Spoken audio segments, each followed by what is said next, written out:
Second. ওকে, তার আগের দিন কোথায় শেষ করেছিলাম? Stokes treatment. ঠিক আছে, এইবার আমরা থিন ফিল্মের উপর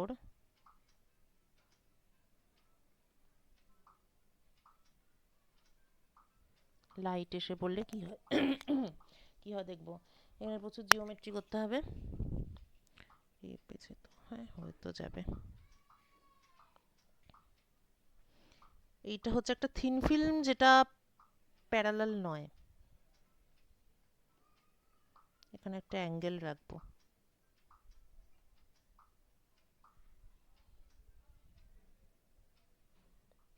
এই এই এটা হচ্ছে ফিল্ম। তো থিন ফিল্মের অ্যাঙ্গেল আলফা। এবার এটা হচ্ছে ইনসিডেন্ট লাইট। এবার পারপেন্ডিকুলার টু সারফেস, এটা এবার এখান থেকে এটা রিফ্লেক্ট হয়ে গেল, এটা রিফ্লেক্ট হয়ে গেল, আর এটা ট্রান্সমিটেড হয়ে এলো।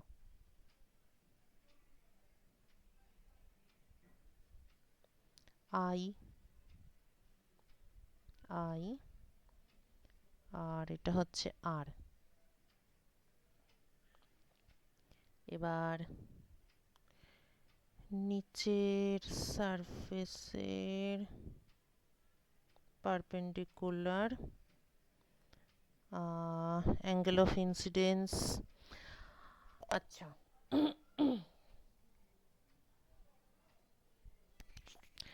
দেখ, এখানে একটা ছোট জিনিস, সেটা হচ্ছে যদি এটা প্যারালাল ফিল্ম হতো তাহলে এটা 90 ডিগ্রি অভিলম্ব, এই মানে পারপেন্ডিকুলার টু দ্য সারফেস, তাহলে এটা এখানে এসে পড়লো।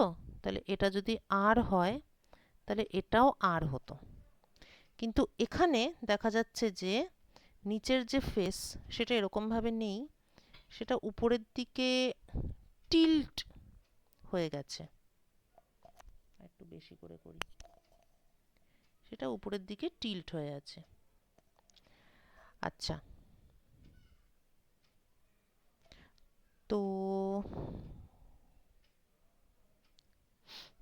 কতটা অ্যাঙ্গেলে হয়ে আছে, এটার অ্যাঙ্গেলটা ওটার অ্যাঙ্গেলের সমান। আচ্ছা হ্যাঁ, তো উপরের সঙ্গে এটার অ্যাঙ্গেলটা কতটা অ্যাঙ্গেলে হয়ে, মানে কতটা অ্যাঙ্গেলে টিল্ট হয়েছে না আলফা অ্যাঙ্গেলে টিল্ট হয়েছে।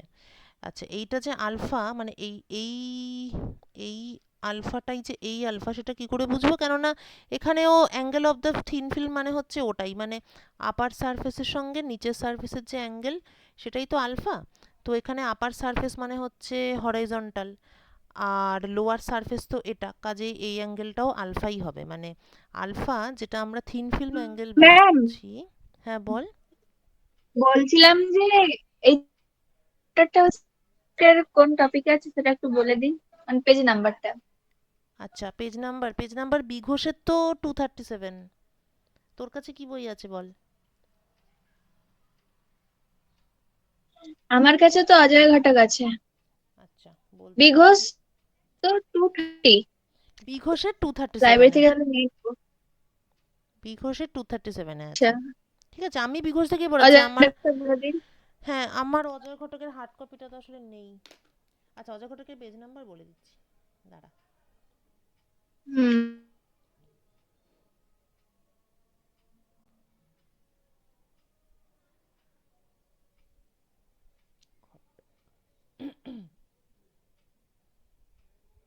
ও বাবা, এটা আবার ফোর্থ এডিশন। ফোর্থ, তোরটা কোন এডিশন রে?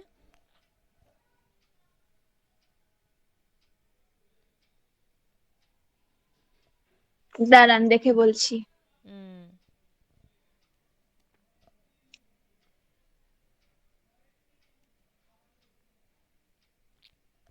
Division of amplitude. বাবা, অজয় ঘটকের তো আবার অন্যরকম ফান্ডা থাকে, ওদের কন্টিনিউয়াস পেজ নাম্বার থাকে না। তো চ্যাপ্টারটা 15.1 এবার যেটা পড়াচ্ছি। আচ্ছা, দাঁড়ান দাঁড়ান, হুম। ডিভিশনটা কোথায় দেখবো? ডিভিশন তো ফ্রন্ট পেজে লেখা নেই, ও আচ্ছা। ও ঠিক আছে, দরকার নেই। শুধু 7ই লেখা আছে। ঠিক আছে, তুই 15th চ্যাপ্টারে পেয়ে যাবি। অজয় ঘটকের এটা আছে হচ্ছে ইন্টারফারেন্স প্লেন প্যারালাল ফিল্ম, নন প্যারালাল রিফ্লেক্টিং সারফেস, এই 15 এটা পয়েন্ট। হচ্ছে যে আপনার যে পেজে লেকচারটা, হুম হুম। হ্যালো হ্যালো হ্যালো, হ্যাঁ হ্যাঁ, বল বল। আপনার যে আপনার যে সেইটি লেকচারটা রিফ্লেকশন আর রিফ্রাকশনের, ওটা কি স্টুডেন্টদেরকে কি এইচডব্লিউ করতে দিয়েছিলেন? ও তাই, হ্যাঁ হতেও পারে। কোন সালের বলতো? যদি কোভিডের সময় হয় তাহলে তো এইচডাব্লিউই। হুম হুম, কোভিড এর সময়। হ্যাঁ, তাহলে দিয়েছিলাম। ও সবকিছু ওখানে করা নেই?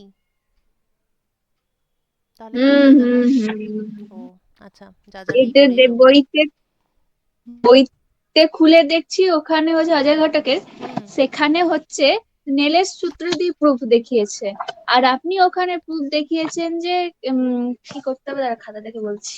আচ্ছা আচ্ছা। C2 C3 equal to V2 T - T1। হুম। খাতার পিক কি পাঠাবো? আচ্ছা মানে পাঠা। যেটা আপনার হ্যাঁ পাঠা লেকচার পাঠা পাঠা পাঠা, দেখছি। পাঠাচ্ছি। হুম।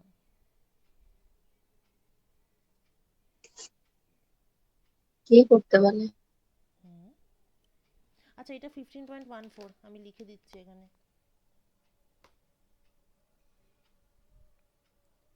অজয় ঘটক।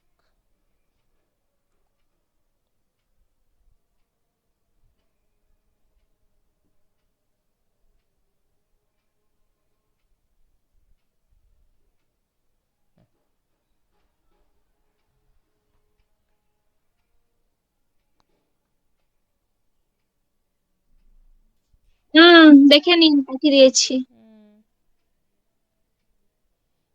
হুম। ও হুম। হ্যাঁ। ও আচ্ছা, মানে ঘটকে এটা আলাদা আছে, ঘটকের সাথে মিলছে না, এটাই তো? হ্যাঁ, ঘটকের ও হচ্ছে কি স্নেলের সূত্র জি। থেকে দেখাচ্ছে। এটা কি পাঠাবো, ঘটকের বইয়ের ছবি? স্নেলের সূত্র মানে তো সেটা তো রিফ্র্যাকশন। ও আচ্ছা, এটা তো রিফ্র্যাকশনই, আচ্ছা এই পাশটায়। হ্যাঁ। আচ্ছা পাঠা। না পাঠাবো না। ঠিক আছে, না মিললে আর কি করা যাবে, ওই ভিডিও থেকে দেখে যদি ক্লিয়ার হয়ে যায় ঠিক আছে, না হলে আমি তো বলে দেবো, একদিন পড়িয়ে দেবো, এইটাই আর কি। এবার তখন কোথা থেকে পড়িয়েছিলাম নাকি টোটালি নিজে নিজেই বলেছিলাম নিজে নিজে ভেবে, সেটাও তো একটা ব্যাপার। মনে হয় আপনি নিজে নিজেই পড়িয়েছেন। নিজে নিজেই ভেবেই এদিকে পড়িয়েছি। বলছে যে ওপাশে ওপাশে হচ্ছে দাগ টানলে মনে হয় কঠিন পড়বে, তাই আমি দাগ দিচ্ছি না। ও আচ্ছা। ও বুঝতে পেরেছি। আমি তো বই টইও চেঞ্জ করি, মানে বলা খুব মুশকিল সত্যি কোথা থেকে যে পড়িয়েছিলাম তখন। আরে এরকম করলে জটিল পড়বে না, থাক, আর করবো না। এটা তোদের জন্য হোমওয়ার্ক, তোরা কর। ও হ্যাঁ হ্যাঁ, সেটাই সেটাই। হ্যাঁ, ওটা তো আমি দিই, সহজগুলো আমি করে দিই, কঠিনগুলো হোমওয়ার্কে দিয়ে দিই। ঠিক আছে। হ্যাঁ ও ঠিক আছে, ও পাঠাচ্ছি ছাড়, হ্যাঁ না। অজয় ঘটকের রিফ্লেকশনের পার্টটা।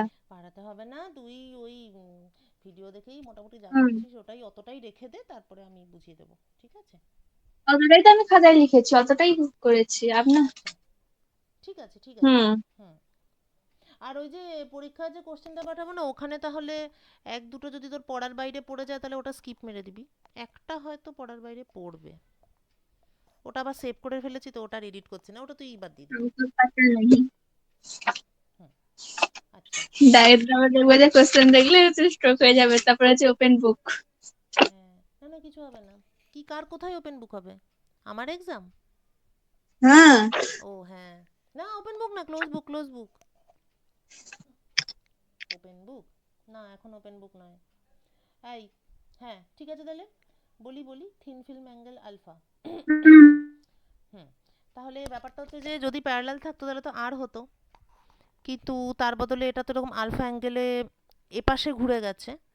তার মানে এর যে পারপেন্ডিকুলার যেটা ছিল, পারপেন্ডিকুলার টু দ্য প্লেন, একটু তো যা পড়ে যাচ্ছে, একটু জুম করে দেখাচ্ছি, এই যে এরকম ব্যাপারটা। তাহলে যেহেতু এটা আলফা অ্যাঙ্গেলে হেলে গেছে, তাই এই যে পারপেন্ডিকুলার টু দ্য প্লেন সেটাও তাহলে এখন আলফা অ্যাঙ্গেলে হেলে গেছে, মানে আগে যা ছিল তার থেকে পুরো সেট আপটাই আলফা অ্যাঙ্গেলে হেলে গেছে। তাহলে এখন এই যে অ্যাঙ্গেলটা, মানে পারপেন্ডিকুলারের সাথে লাইট বিমের যে অ্যাঙ্গেল, সেটা তাহলে আর নেই, আর এর বদলে এটা কমে গিয়ে আর মাইনাস আলফা হয়ে গেছে, মানে সেই জন্য এটা আর কি আর মাইনাস আলফা। হ্যাঁ, এটা কি ক্লিয়ার হলো না আরেকবার বড় করে একে বলবো? ছবিটা হচ্ছে যে পাটে পাটে ক্লিয়ার করে, প্রথমে হচ্ছে যে কালো কালার ইউজ করবেন, তার 1 নম্বর আর 2 লাল কালার, কোনটা চেঞ্জ হচ্ছে? আচ্ছা ঠিক আছে, তাহলে এটা অরিজিনাল, অরিজিনাল এখানে হচ্ছে সব প্যারালাল ফিল্ম। এবার এখান থেকে লাইটটা এসে পড়লো, এটা অ্যাঙ্গেল আর, এটা অ্যাঙ্গেল। যত বড় করেই আঁকি সেই এখানে লিখলে পরে সেই জাবড়ে যাবেই। এটা অ্যাঙ্গেল আর। এইবার হচ্ছে যে নিচেরটা, সরি, নিচের প্লেনটা উপরের দিকে হেলে গেছে আলফা অ্যাঙ্গেলে। তো তার ফলে এর সঙ্গে যে অভিলম্ব ছিল পারপেন্ডিকুলার টু দ্য প্লেন, সেটাও আগের ডিরেকশনের থেকে আলফা অ্যাঙ্গেলে হেলে যাবে। তাহলে কালোটা আর আর লালটা আলফা। তাহলে এই যে মাঝের যে অ্যাঙ্গেলটা, মানে এখনকার সিচুয়েশনে পারপেন্ডিকুলারের সাথে এই রেটার যে অ্যাঙ্গেল, সেইটা হচ্ছে বর্তমানে আর মাইনাস আলফা। সুতরাং এরপর এর যে রিফ্লেকশনটা হবে সেইটা আর মাইনাস আলফা অ্যাঙ্গেলে রিফ্লেকশন হবে। আই মিন, দূর বাবা, I mean this angle is also R minus alpha. এই হচ্ছে বক্তব্য, বুঝলি? তাহলে এটা আলাদা ছবিতে দেখিয়ে দিলাম, এবার অরিজিনাল ছবিতে তো এত কিছু করা যাবে না, তাহলে আবার প্রচুর বিচ্ছিরি হয়ে যাবে। তাই বেসিক্যালি এই অ্যাঙ্গেলটা হচ্ছে আর মাইনাস আলফা এই নিচের এটার সঙ্গে। বাবা লিখবো কি করে, যাই হোক সেম অ্যাঙ্গেলে রিফ্লেক্ট হলো, ঠিক আছে, আর মাইনাস আলফা। আচ্ছা সেম অ্যাঙ্গেলে রিফ্লেক্ট হলো,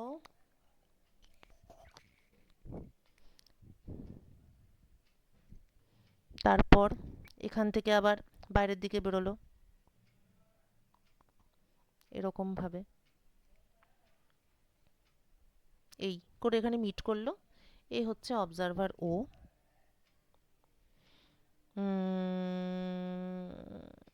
ব্যাস রাফলি ছবি আঁকা শেষ, এবার লেটার ফেটার বসিয়ে দিই।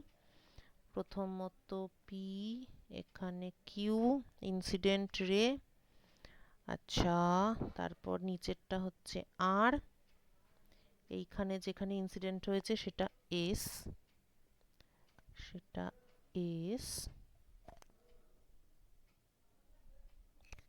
ব্যাস ওকে। আচ্ছা এবার আমাদের অপটিক্যাল, আচ্ছা এখানে রে দুটো কোনটা, যে দুটো রের মধ্যে ইন্টারফারেন্সটা হচ্ছে, number 1 is QO and number 2 is SO. The interfering beams. তাহলে let us find out the path, optical path difference, optical path difference between them, between QO and SO. এই ছবি থেকে দেখা যাচ্ছে যে এই কিউও আর এসও, আচ্ছা দুটো পাথের মানে দুটো লাইট রে, তাদের মধ্যে পাথ ডিফারেন্স বের করার একটা থাম্ব রুল আছে, যেটা অ্যাকচুয়ালি ইয়াংস ডাবল স্লিটেও ইউজ হয়েছে। ইয়াংস ডাবল স্লিটের ছবিটা যদি ভেবে দেখিস এরম এরম ছিল, আর এখানে স্ক্রিন ছিল। তো এখান থেকে লাইন টানা হলো, এখান থেকে লাইন টানা হলো। পাথ ডিফারেন্স কি করে বের করি না, একটা থেকে আরেকটাতে পারপেন্ডিকুলার ড্রপ করা হয়, দিয়ে অ্যাপ্রক্সিমেটলি ধরে নেওয়া হয় যে এইটা এবং এটা ইকুয়াল, সুতরাং এইটা হচ্ছে এক্সট্রা পাথ, যেটা হচ্ছে এদের দুজনের মধ্যে পাথ ডিফারেন্স। এখন কথাটা হচ্ছে কে মাথা দিব্যি দিয়েছে যে এই দুটো ইকুয়াল, ইনফ্যাক্ট হ্যাঁ বল। বলছিলাম যে পাশে লিখে দিন এক্সট্রা পাথ। Extra path.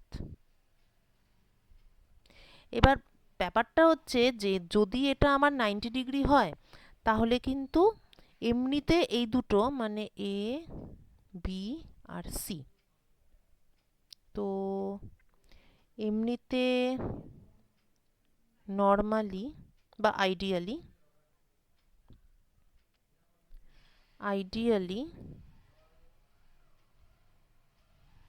অবশ্যই A B is greater than BC. তার কারণ হচ্ছে এটা তো একটা রাইট অ্যাঙ্গেল ট্রায়াঙ্গেল এবং এবি হচ্ছে hypotenuse, so AB square is BC square plus AC square. কিন্তু ঘটনা হচ্ছে যে এই স্ক্রিনটা অ্যাকচুয়ালি এতটাই দূরে আছে, but screen is far away. Screen অনেকটাই দূরে আছে, আর মানে স্ক্রিন এতটাই দূরে আছে যে আচ্ছা স্ক্রিনও দূরে আছে এবং এই এদের মধ্যে গ্যাপটাও সেই তুলনায় অনেক ছোট, মানে স্ক্রিন ইজ ফার অ্যাওয়ে এবং এই ডিস্টেন্স যদি ক্যাপিটাল ডি হয়, তাহলে বেসিক্যালি ক্যাপিটাল ডি হচ্ছে স্মল ডি এর থেকে অনেক বড়। In that case AC BC থেকে অনেক ছোট, সেই জন্য এবি আর বিসি এদেরকে অ্যাপ্রক্সিমেটলি ইকুয়াল বলা যেতে পারে। এবার এই ফান্ডাটাই লাইটের সব কিছুতে সব জায়গাতেই ইউজ হয়, মানে দুটো রের মধ্যে যদি আমরা পাথ ডিফারেন্স বের করতে চাই, তাহলে একটা থেকে আরেকটার উপরে 90 ডিগ্রি অ্যাঙ্গেলে এরকম একটা পারপেন্ডিকুলার ড্রপ করে এটা ধরে নেওয়া হবে যে সেই দুটো মানে ওই পর্যন্ত সমান ব্যাপারটা, তাহলে যেটা এক্সট্রা সেটা পাথ ডিফারেন্স। এবার এটা তখনই ভ্যালিড যদি মানে অপটিক্যাল ইনস্ট্রুমেন্টের যে রেলিভ্যান্ট যে ডিস্টেন্স তার থেকে যদি স্ক্রিনের ডিস্টেন্স অনেক বেশি হয়। এবার এই সেম লজিকটা এখানেও অ্যাপ্লিকেবল, মানে এখানে যে আমরা কিউও আর এসও এদের মধ্যে যে আমরা পাথ ডিফারেন্স বার করব, এখানেও আমার চোখ অনেক দূরে আছে আর কিউএস এই লেন্থটা অনেক কম, কিউএস মাছ মাছ স্মলার দেন কিউও। সুতরাং যেহেতু এত দূরে আছে, তাই এখানেও সেই সেম টেকনিক অ্যাপ্লাই করা যাবে। তাই এখান থেকে এর উপরে একটা পারপেন্ডিকুলার ড্রপ করলাম, হেন্স এই পারপেন্ডিকুলারটা যদি এন হয়, আবার আইটা আবার পাশে চলে আসছে, এখানে লিখি এই পয়েন্টটা, এটা যদি এন হয় তাহলে আমরা বলতে পারি ON approximately equal to OS। এর ফলে অপটিক্যাল পাথ ডিফারেন্সটা এবারে কি হবে, তাহলে দেখা যাচ্ছে যে এই যে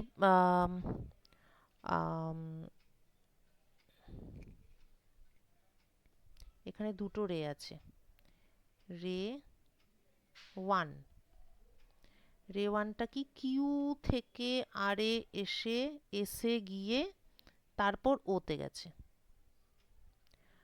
আর রে টু, রে টুটা কিউ থেকে ডাইরেক্ট ওতে গেছে।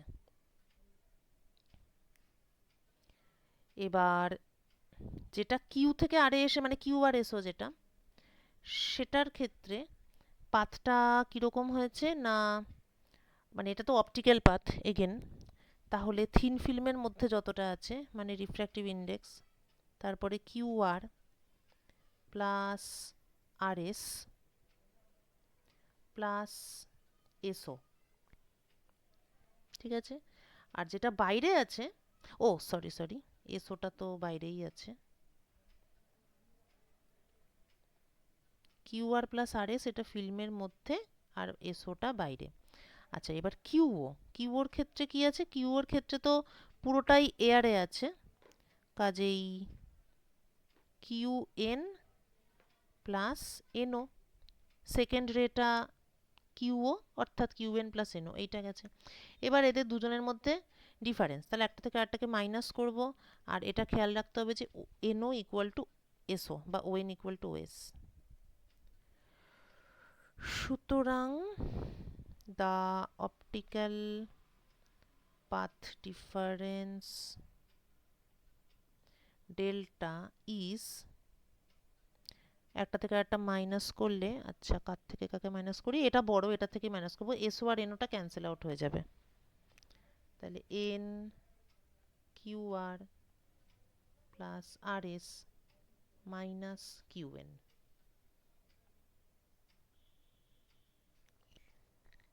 মাইনাস করিয়া পাই,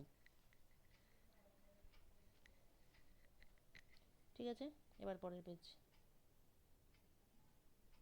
ও এই ছবিটা তো থাকবে, তারপরের পেজ আবার আঁকবো, এবার একটু ভালো করে আঁকি।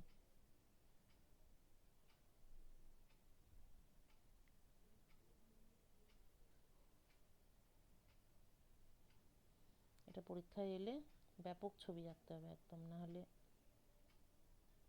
নিজেই লিখতে পারবি না, এটাই আর কি।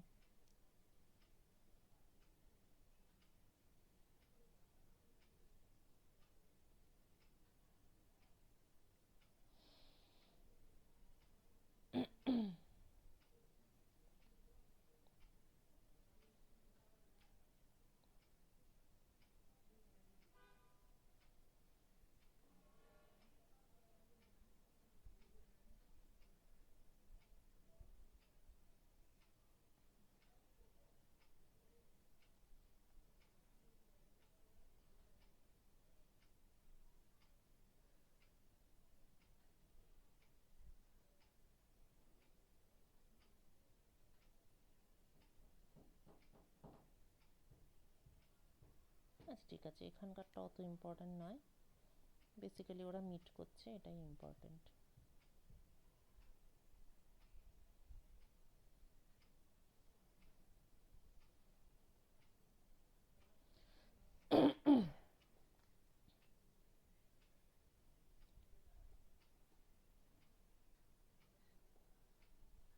এন এস কিউ আর, ঠিক আছে, বেসিক বেসিক ফিগার হয়ে গেছে। এরপরে আমরা অনেক জিওমেট্রিক জিনিসপত্র করব, কেননা আমাদের পাথ ডিফারেন্সটাকে ভ্যালু ক্যালকুলেট করতে হবে। আচ্ছা পাথ ডিফারেন্স কোন অবধি এসেছে, N Q R plus R S minus Q N, Q R plus R S minus Q N. আচ্ছা এবার এই যে কিউ আর আছে এটাকে দুটো পার্টে ভাগ করব, এস থেকে এটার উপর পারপেন্ডিকুলার ড্রপ করব, suppose this is an one, এটা হিসাবের সুবিধার্থে, আসলে কিছুই না, না আচ্ছা বলছি পরে, পারপেন্ডিকুলার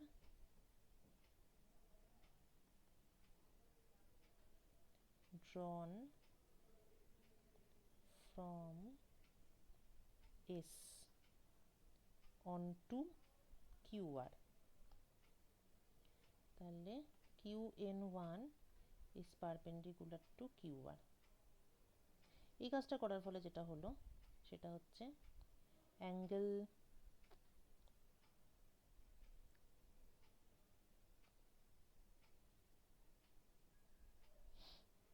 এটা A, অ্যাঙ্গেল AQR এটা সমান R, তাহলে অ্যাঙ্গেল SQN1 এই অ্যাঙ্গেলটা হবে 90 মাইনাস R, ঠিক আছে, মানে এই অ্যাঙ্গেলটা, এটা R হলে ওটা 90 মাইনাস R হবে। আর এটা যেহেতু 90 ডিগ্রি, সুতরাং angle QSN1 plus angle SQN1 এই দুটো টোটালটা 90 ডিগ্রি, মানে বলতে চাইছি যে যেহেতু এটা রাইট অ্যাঙ্গেল ট্রায়াঙ্গেল, তাহলে এই অ্যাঙ্গেলটা এবং এই অ্যাঙ্গেলটা এই দুটো টোটাল 90 ডিগ্রি, আর SQN1টা 90 minus R, so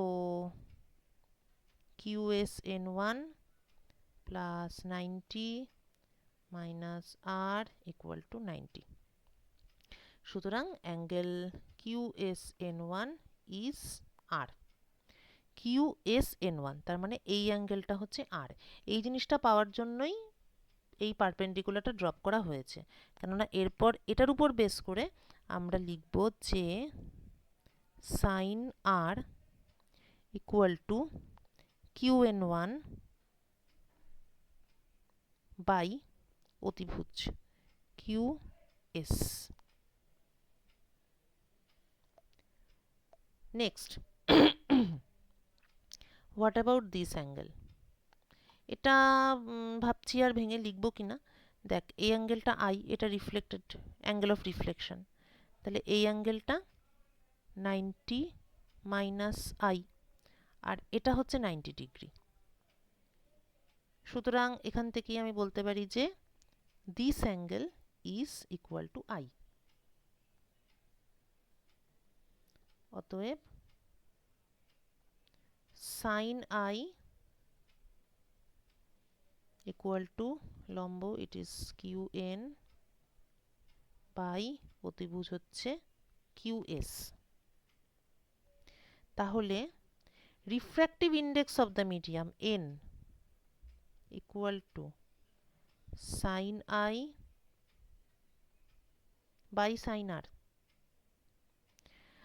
sign I by sine R, তার মানে QN বাই QN1।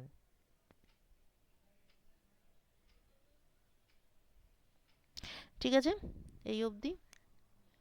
হায় রে, আবার কি আঁকতে হবে ছবিটা? না না, এবার আমি কপি পেস্ট করে নিই।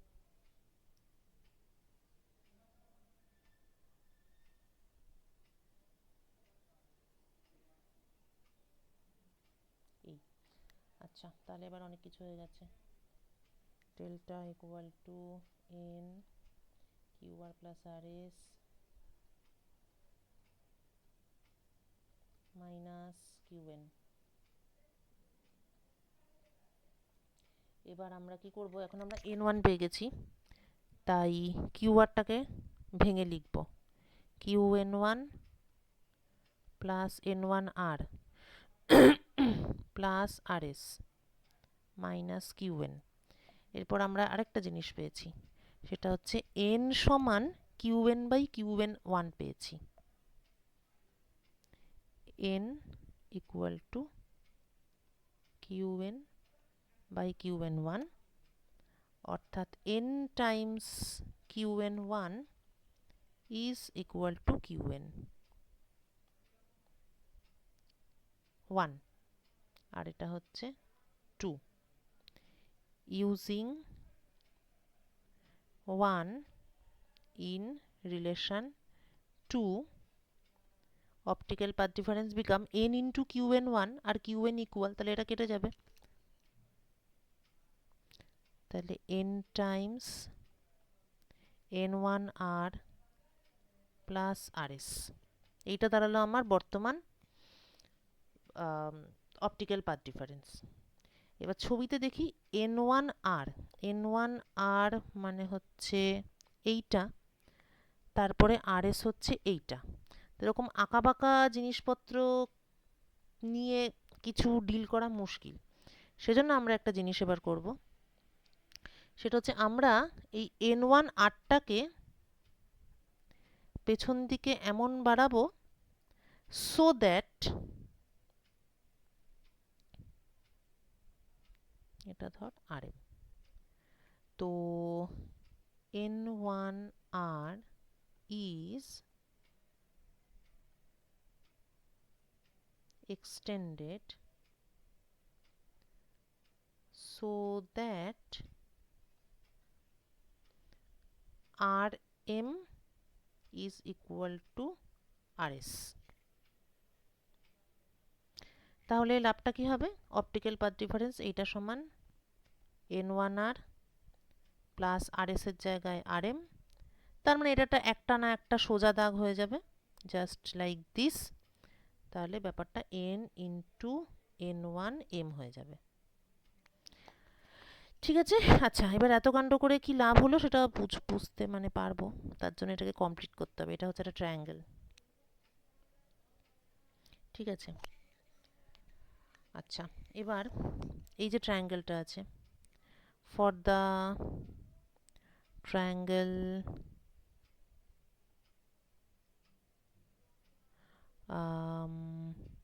আর এম এস, এটা কিন্তু একটা সমদ্বিবাহু ত্রিভুজ, R S equal to R M.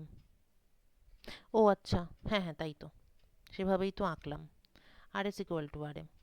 সুতরাং এই অ্যাঙ্গেল দুটো সেম, সুতরাং angle R M S equal to angle R S M.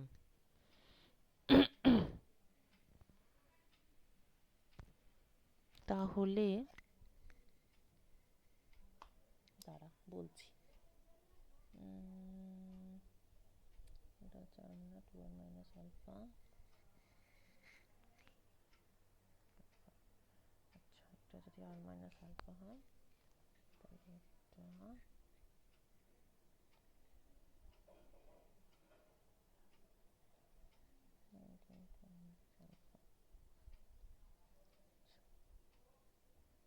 এটা যেটা গোটাটা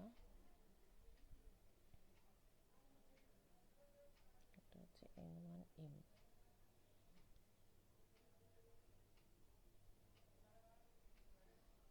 মানে ওটা থিকনেস,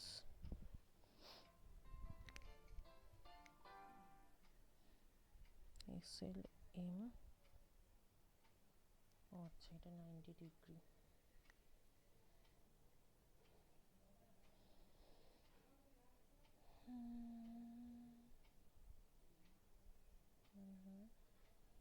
আর এটা হচ্ছে কমন ট্রায়াঙ্গেল, আর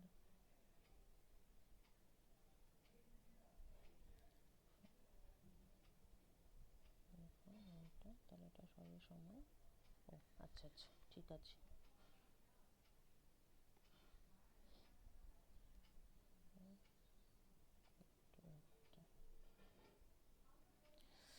আচ্ছা ওকে, এখানে একটা নাম দিতে হবে, এটা এল। আর এটা এটা আচ্ছা এইটা এক্ষুনি লাগবে না, এটা এখন মুছে দিচ্ছি, থেকে সর্বসম ত্রিভুজ প্রমাণ করলে ভালো। আচ্ছা ফর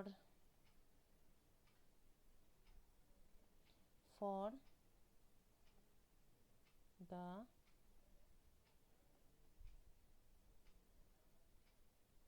ট্রায়াঙ্গেলস, আচ্ছা এখানে দুটো ট্রায়াঙ্গেল আছে, একটা উপরে SRL আর একটা হচ্ছে নিচে MRL। উপরের ট্রায়াঙ্গেলটা দিস ওয়ান, আর নিচের ট্রায়াঙ্গেলটা, এই দুটো ট্রায়াঙ্গেলের মধ্যে আরএলটা কমন,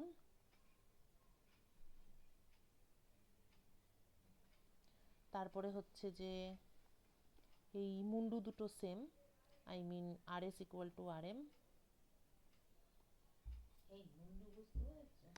হ্যাঁ হ্যাঁ, মুন্ডু বুঝতে পেরেছে। আর এই যে অ্যাঙ্গেল দুটো, যদি এটা আলফা বলি আর এটা বিটা বলি, তাহলে alpha and beta also same, কেননা alpha equal to 90 degree minus, ও সরি আলফা তো লেখা যাবে না, আলফা ইউজ হয়ে গেছে একবার, তাহলে গামা করে দিই, গামা।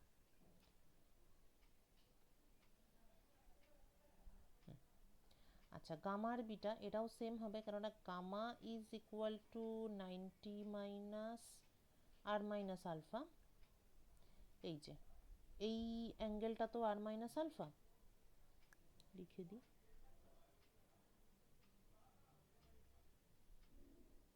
এই অ্যাঙ্গেলটা আর মাইনাস আলফা, তাহলে গামাটা 90 মাইনাস আর মাইনাস আলফা হবে। Also বিটাও 90 minus R minus alpha হবে, কেননা এইটা যেহেতু আর মাইনাস আলফা আর এই অ্যাঙ্গেলটা তো 90 ডিগ্রি, তাহলে এটা প্লাস এটা 90 degree, so beta is also 90 minus R minus alpha. তাহলে আচ্ছা, বলছিলাম যে হুম, চিত্রটা উপরে তুলুন। হ্যাঁ তুলছি, এক সেকেন্ড লিখে নি। হ্যাঁ বল। ওই যে যেই যে দুটো যে ত্রিভুজ পাওয়া গেছে, ওই যে যেখানে হচ্ছে যে গামা আর বিটা, পুরো ডায়াগ্রাম আঁকতে হবে না, ওই শুধু ত্রিভুজের পার্টটা হচ্ছে যে আঁকুন। আচ্ছা,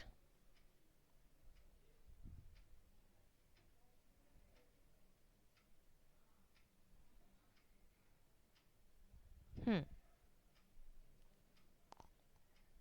এবার সেটার থেকে লিখবো তাই তো?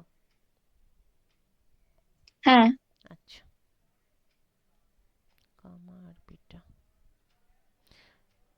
Gamma beta R L S M, তাহলে between triangles R S L and R M L, R L common, R S equal to R M, মানে এটা আমরা নিজেরাই নিয়েছি বাই আওয়ার ড্রয়িং, আর গামা ইকুয়াল টু বিটা, কেননা আচ্ছা সেটা কেননাটা তো আগের পেজে লিখেছি, তাহলে ওটা আর লিখছি না, এই যো। না না, লিখে ও রাখুন। লিখবো, আচ্ছা, হুম হুম। কেননা gamma equal to 90 degree minus R minus alpha, আর beta is also 90 degree minus R minus alpha. তাহলে দুটো ত্রিভুজ হচ্ছে, কি বলে ওটাকে, ইকুইভ্যালেন্ট ট্রায়াঙ্গেল বোধহয়, সর্বসম। আর এস এল, কি থাকে সিম্বলটা, এইটা, দে আর ইকুইভ্যালেন্ট ট্রায়াঙ্গেল।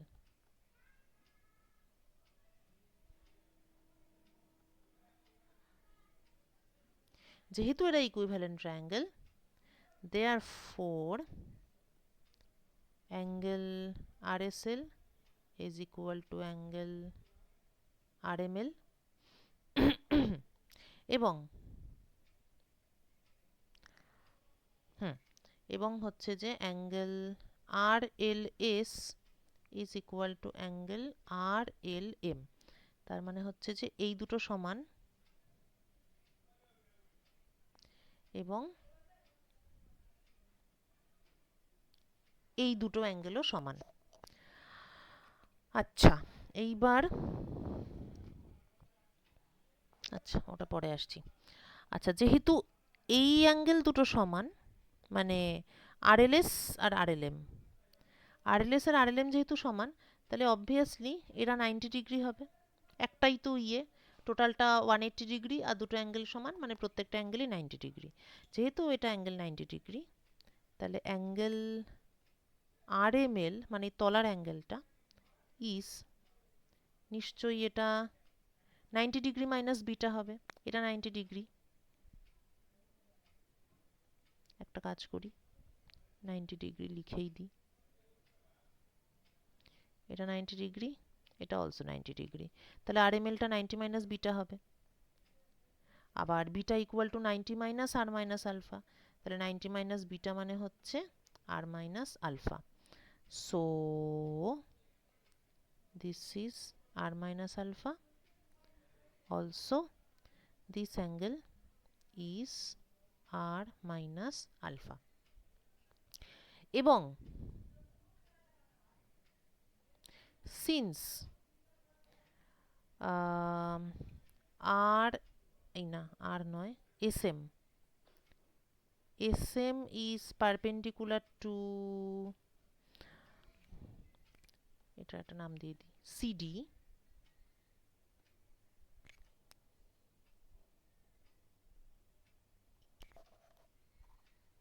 এসএম মানে এই বড় লাইনটা, এটা যেহেতু সিডির সাথে পারপেন্ডিকুলার, তাই এসএল এই পার্টটাকে আমি থিকনেস অফ দ্য ফিল্ম বলতে পারি। থিকনেস অফ দ্য ফিল্ম টি। আচ্ছা, এই বইতে ডি আছে, তাহলে ডি। বড় ছবিতে এসএলটা কি? এইটা হচ্ছে এসএল। ঠিক আছে, যেহেতু এটা 90 ডিগ্রি, তাই মোটামুটিভাবে এটাকেই আমরা থিকনেস বলতে পারি, পারপেন্ডিকুলারলি মাপা হচ্ছে যেহেতু। তাহলে এসএল হচ্ছে ডি, আর যেহেতু দুটো ইকুইভ্যালেন্ট ট্রায়াঙ্গেল, তাহলে এসএল ইকুয়াল টু এলএম হবে। এসএল আর এলএম এই দুটোও ইকুয়াল হবে। এসএল ইকুয়াল টু এলএম, এরা দুজনেই ডি, তাহলে টোটাল এসএম এইটা হবে 2D।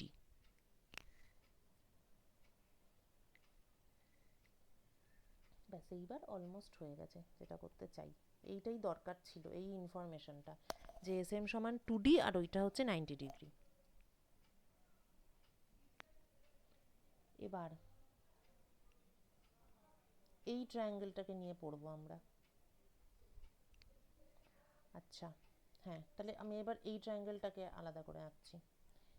SN1M,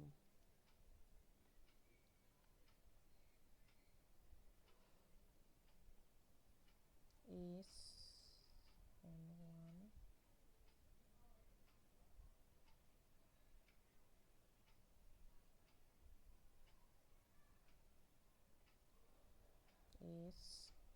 SN1M।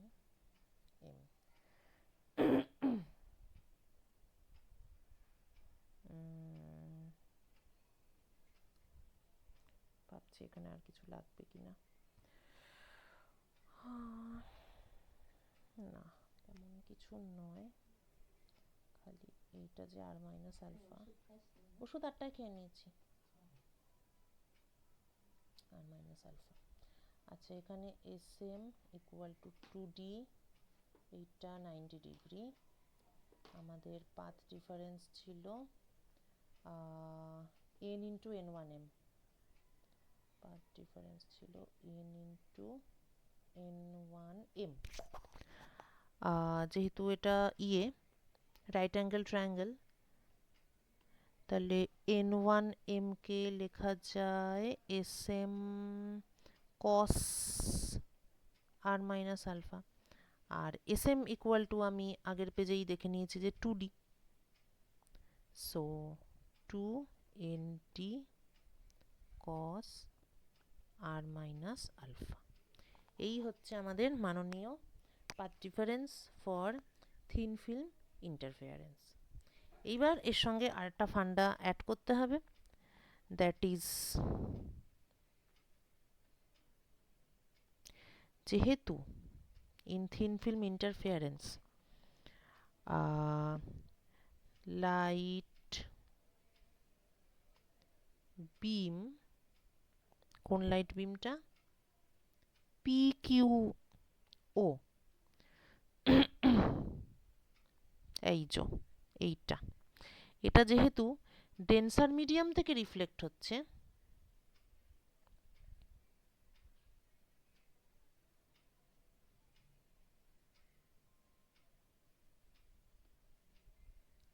is reflected from denser medium, সেই জন্য এখানে একটা এক্সট্রা ফেজ ডিফারেন্স চলে আসবে, extra phase difference of pi will be will be introduced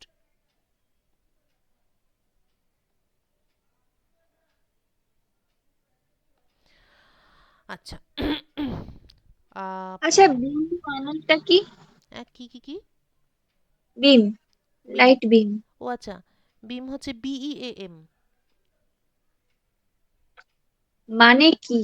ও মানে আলোক রশ্মি, না রশ্মি তো রে, ওই রে আর বিম একই জিনিস, light রেটাই light beam.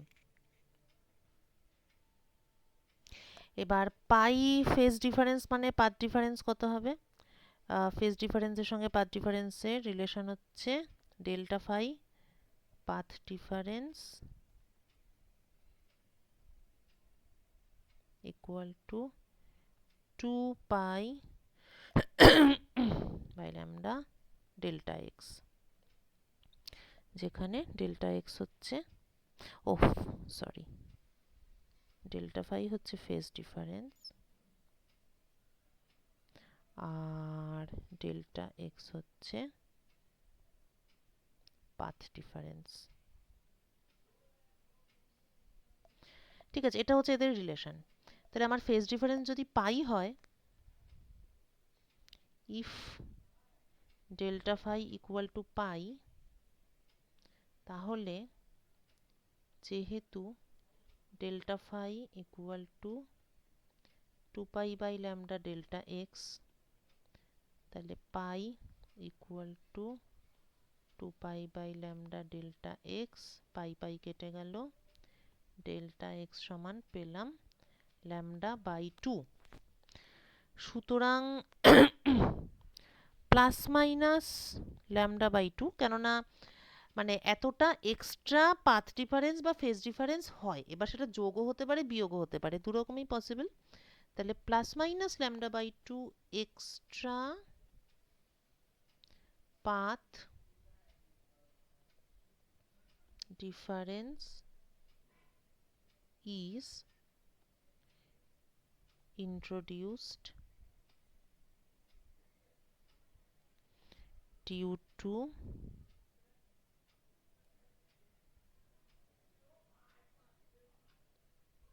reflection from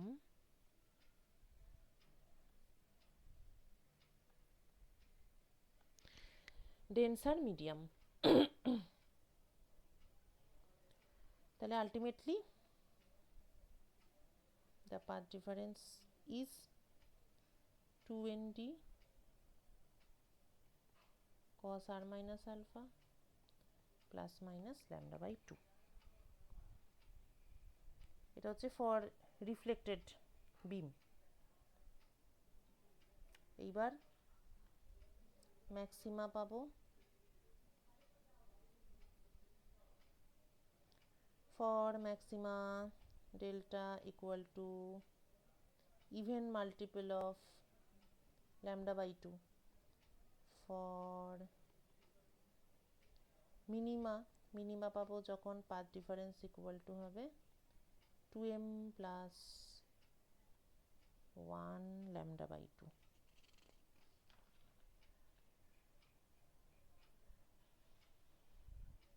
ও এক মিনিট, না ঠিক আছে, ম্যাক্সিমা পাবো ইভেন মাল্টিপলস এখানে, আর যদি প্যারালাল ফিল্ম হয়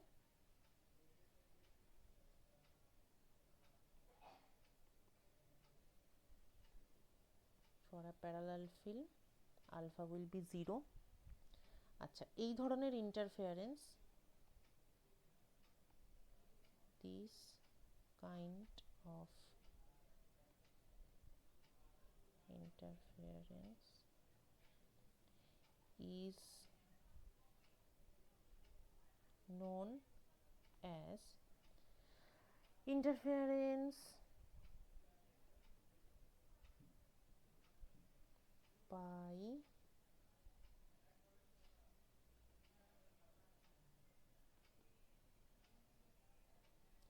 division of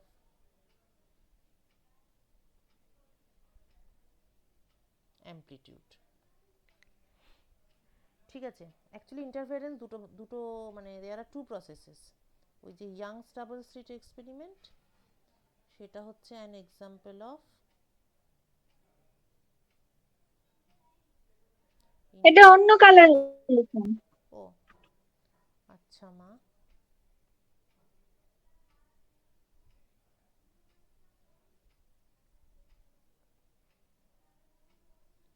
YTSE, this is an example of interference by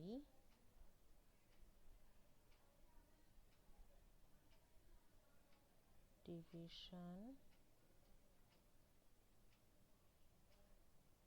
of wavefront। ঠিক আছে, ওয়েভফ্রন্টের ডিভিশন আর অ্যামপ্লিটিউডের ডিভিশন ব্যাপারটা কি? আসলে ব্যাপারটা হচ্ছে যে যখন আমি ইয়াংস ডাবল স্লিট এক্সপেরিমেন্ট করছি, তখন পুরো যে জিনিসটার উপরে এরকম একটা ওয়েভফ্রন্ট এসে পড়ছে, তারপর এই ওয়েভফ্রন্টটাই দুটো পার্টে ভেঙে যাচ্ছে, তাহলে ডিভিশন অফ ওয়েভফ্রন্ট হলো। হোয়ারএস থিন ফিল্ম ইন্টারফেয়ারেন্স যখন হচ্ছে, তখন কিন্তু ওয়েভফ্রন্টটা ভেঙে যাচ্ছে না, যেমন গোটা ওয়েভফ্রন্ট এসে সারফেসের উপর পড়ছিল তেমনই পড়েছে, গোটাটাই পড়েছে, ওয়েভফ্রন্টের কোনো ডিভিশন হয়নি। কিন্তু এইবার মানে যেটা এসে পড়েছে তার একটা পোর্শন ভেতরে ঢুকেছে, আর বাকি পোর্শনটা রিফ্লেক্ট হয়ে উল্টো দিকে বেরিয়ে গেছে। পোর্শন বলতে এইটা আমরা অলরেডি হিসাব করেছি, এ যদি অ্যামপ্লিটিউড ইনসিডেন্ট হয় তাহলে একটা পোর্শন এ আর রিফ্লেক্টেড হয়, আর বাকি পোর্শন এটি ট্রান্সমিটেড হয়। সুতরাং এইখানটাতে কিন্তু হিয়ার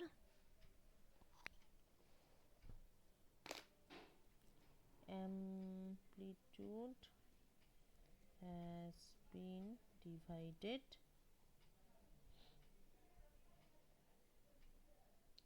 আচ্ছা, ওখানে যে ওয়েভ ফ্রন্টটা ওটাকেই কি অ্যামপ্লিটিউড বলা হয়েছে?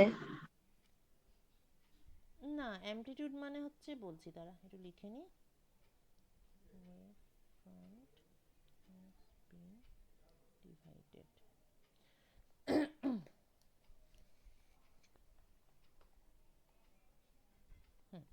অ্যামপ্লিটিউড মানে হচ্ছে এই এই যে ম্যাক্সিমাম যে ডিসপ্লেসমেন্ট একটা ওয়েভের, সেটাকে বলে অ্যামপ্লিটিউড। তো ডিভিশন অফ অ্যামপ্লিটিউড মানে হচ্ছে যে এটা ইনসিডেন্ট, তো এটা ইনসিডেন্ট, এবার এখান থেকে একটা পার্ট রিফ্লেক্ট হয়েছে কিন্তু তার অ্যামপ্লিটিউডটা কম, এরকম এটা রিফ্লেক্টেড, আর যে ট্রান্সমিটেড হয়েছে তারও অ্যামপ্লিটিউডটা কম। এবার এটা যদি এ হয় অ্যামপ্লিটিউড, তাহলে এটা হচ্ছে তার একটা ছোট ফ্র্যাকশন, এ আর এটি।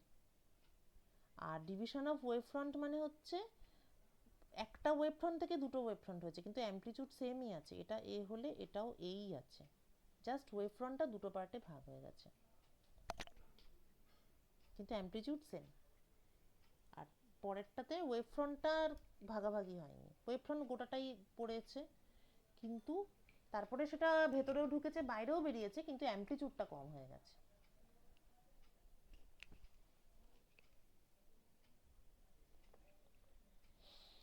ঠিক আছে।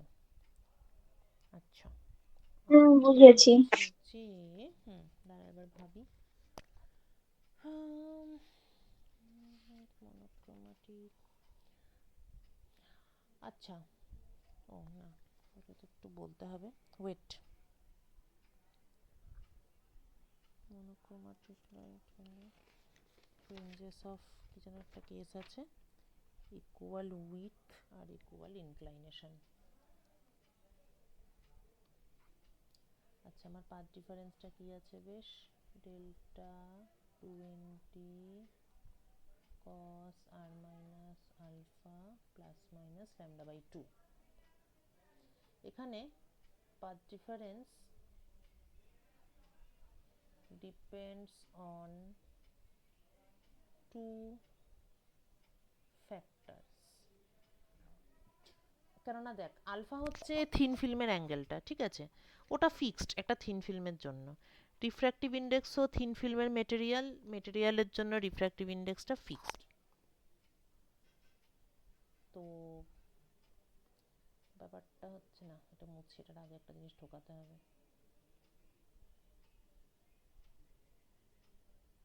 আচ্ছা, একটা কোশ্চেন আছে, ওই যে শুনতে পাচ্ছি না, বল। ফিল্মটা হ্যাঁ, ইউজ করা হয় থিন ফিল্মটা কোথায় ইউজ, কেন? না থিন ফিল্মটা কোথায় ইউজ করা হয়? না না, ফিল্মটা মানে ইউজ করা হয় কেন? ওটা কি রিফ্লেকশনের জন্য? মানে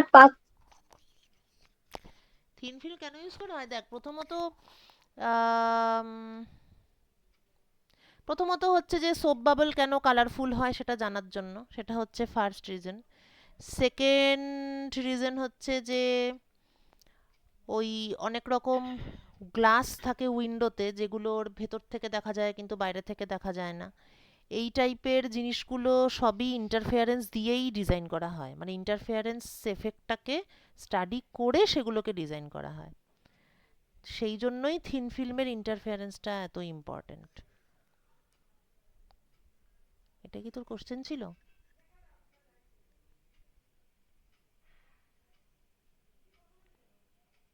হুম হুম, হুম হুম হুম, হ্যাঁ, তাহলে ওটাই, মানে থিন ফিল্মের অনেক বুঝতে প্র্যাকটিক্যাল, পেরেছি। হ্যাঁ অনেক প্র্যাকটিক্যাল অ্যাপ্লিকেশন আছে, এটাই হচ্ছে ব্যাপার।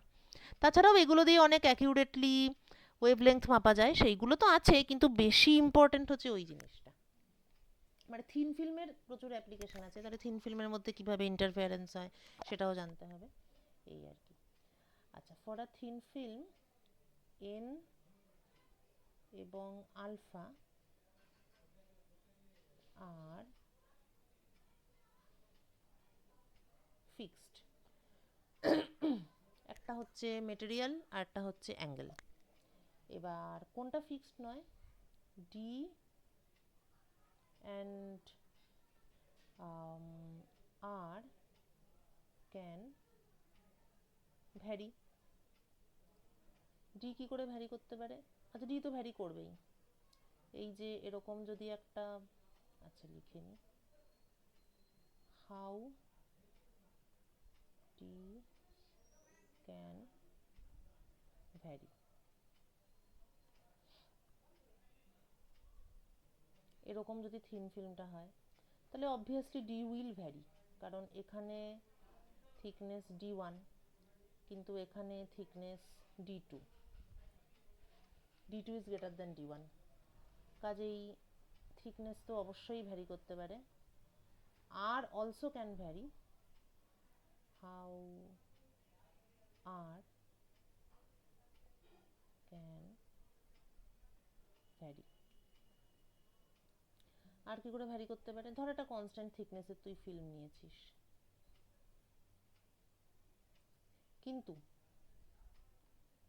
যদি এর উপর, আচ্ছা, না ঠিক আছে, যদি এর উপরে আমি একটা পয়েন্ট সোর্স ইউজ করি, পয়েন্ট সোর্স থেকে যদি এরকম করে লাইট এসে পড়ে তাহলে অবভিয়াসলি আর উইল ভ্যারি, কেননা অ্যাঙ্গেল অফ ইনসিডেন্স এক এক রকম হচ্ছে, আই পাল্টে যাচ্ছে, তাই R will also change. I1, I2, I3, therefore R1, R2 and R3। তবে কি for parallel beam R will be same। এক মিনিট দাঁড়া, একটা জরুরি ফোন। হ্যাঁ সৃজিত দা, হ্যালো। মোটামুটি একই রকম, মানে উন্নতি না, উন্নতি হয়নি, প্রেশার খুব হাই আর শরীরের মধ্যে অস্বস্তি হচ্ছে বলছে। আর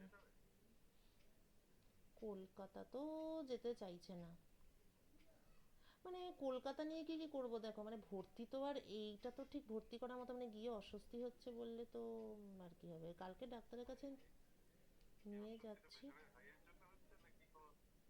কিছু ওটা তো বাবা বুঝিয়ে বলতে পারছে না, কালকে ডাক্তারবাবুকে দেখাই। মানে এইটা তো একটা, ডায়ালিসিস তো বাবার রেকমেন্ডেড, মানে ওটা তো সপ্তাহে 3 দিন করতেই হবে। হুম। ও এম এমনি বোঝা হচ্ছে তোমার, মেনলি তোমার সুগার প্রেশার থাকলেই বলে রেগুলার বেসিসে ক্রিয়েটিনিন চেক করতে, ঠিক আছে। আর হচ্ছে হাত পা ফুলে যায়, বডিতে জল জমলে যায় যেটা আর কি। হুম, মেনলি পা ফোলা আর ক্রিয়েটিনিন এই দুটো থেকেই বোঝে।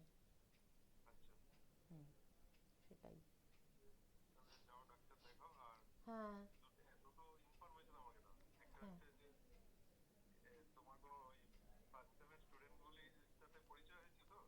ফার্স্ট সেম তো, হ্যাঁ হ্যাঁ হ্যাঁ হ্যাঁ হ্যাঁ, গ্রুপ তো করে দিয়েছি। হুম।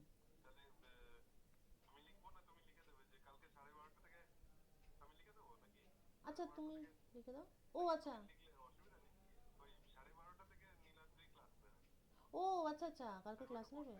আচ্ছা আচ্ছা, বলে দিচ্ছি 12:30টায় আসতে। নীলাদ্রিদা তো থার্মোডাইনামিক্স। হুম হুম হুম হুম।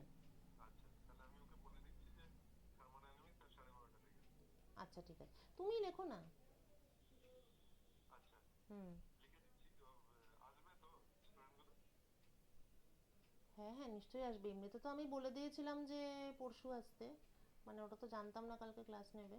হ্যাঁ কেন আসবে না, মানে নিশ্চয়ই আসবে, মানে আসতে হবে, লিখে দাও। হ্যাঁ সেটাই। হুম, সেটাই। হ্যাঁ হ্যাঁ, দিয়ে নিচে লিখে দাও হেড অফ দ্য ডিপার্টমেন্ট, ব্যাস, আবার কি। হুম, ঠিক আছে। হ্যাঁ হ্যাঁ। হুম। হ্যাঁ। ওফ, একটু তো সমস্যাই হলো, আশা করি আসবে, আসলে 3জনই তো তমলুক, 3জন না 2জন, আর মেয়েটাও। না না, আসবে আসবে। দেখো, হ্যাঁ ওটাই ওটাই, একটা মেয়ে আছে সে তো কনফার্ম আসবে। আর নীলকান্ত টিলকান্ত না, আমি আজকে ওদের বলে দিয়েছি রোজ আসতে হবে, আসতে বললেই আসতে হবে। হুম হুম হুম, লিখে দাও।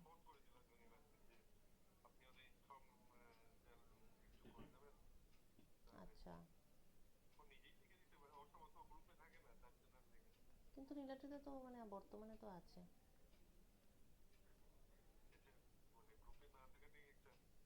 হুম।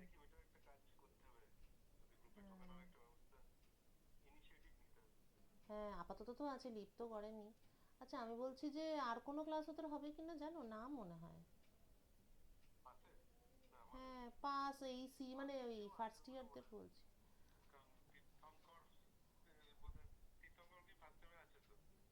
হুম, তীর্থঙ্কর তো আসবে না, না না বললো তো আসবে না। হুম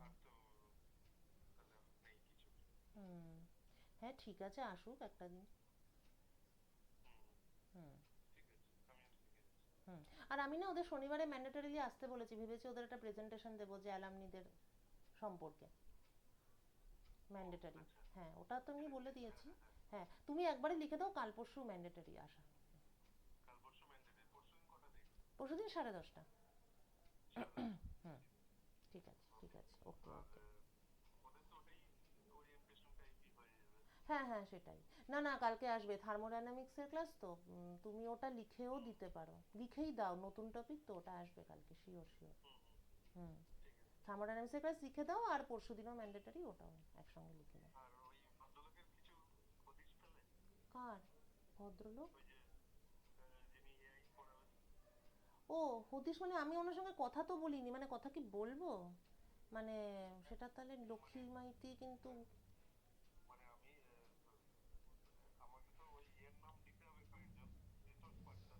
আচ্ছা, মানে উনি বললে রাজি হবেন, সেই উনি সব জায়গাতেই টক দেন। ঠিক আছে।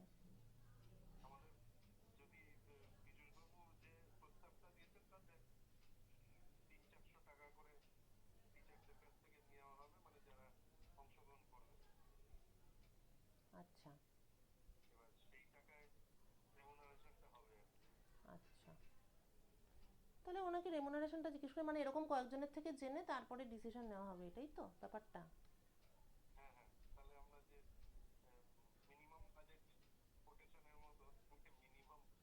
হ্যাঁ বুঝতে পেরেছি। না মানে আমি ভাবছি আসলে ধরো জিজ্ঞেস করলাম, তারপরে উনি যদি খোঁজ নেন, তারপরে খোঁজ নিলে আর কি হবে, এরকম তো হতেই পারে। হুম হুম।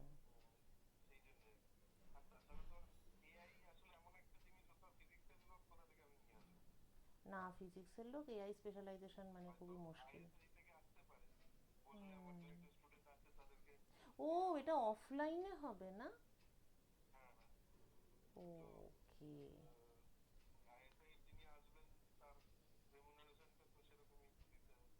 ও বাবা, তাহলে ওনার গাড়ি ভাড়া টাড়া সবই তো দিতে হবে, মানে অনেক কিছু ব্যাপার আছে। ও হ্যাঁ। হুম। ঠিক আছে, আমি ওনাকে জিজ্ঞেস করি যে আপনি তো। হুম হুম। 300-400 টাকা দিয়ে আমার একটু মানে আমি নিজেই তো করবো না, এটাই হচ্ছে ব্যাপার। মানে হুম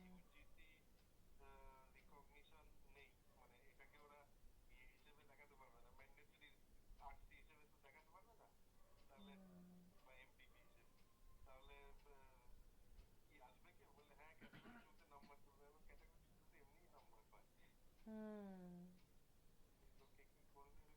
না মানে 100-200 অব্দি ঠিকই আছে, কিন্তু যা টানাটানির বাজার এখন 400 দিয়ে, মানে 400 মানে তো কলেজের স্বার্থে, এমনিতে তো এআই সম্পর্কে মোটামুটি তো জানি, আর বাকিটা তো ইউটিউব থেকেই জানা যাবে, মানে কলেজের স্বার্থে 100-200টা ঠিক আছে, 400টা একটু বেশি।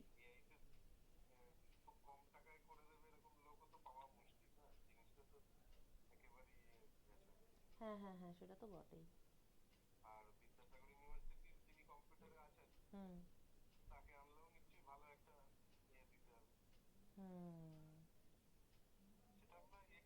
আচ্ছা, সব্যসাচীদা কি মানে একদিনই তো দেবেন লেকচারটা? হুম।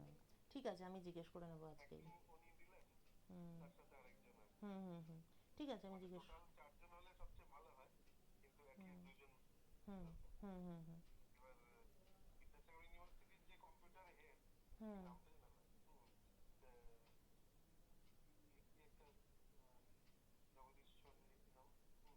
হুম।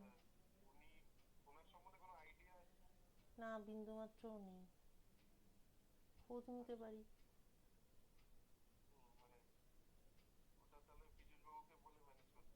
হ্যাঁ হ্যাঁ, তা তো পারবেন।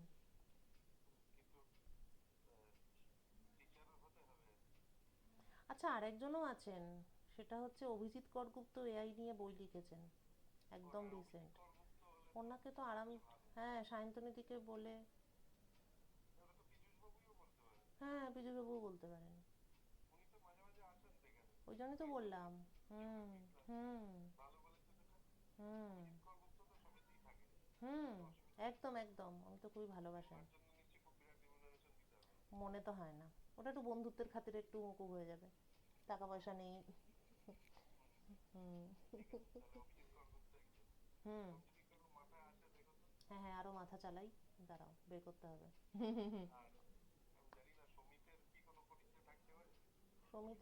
সমিতকে জিজ্ঞেস করতে হবে। হুম, থাকতেই পারে।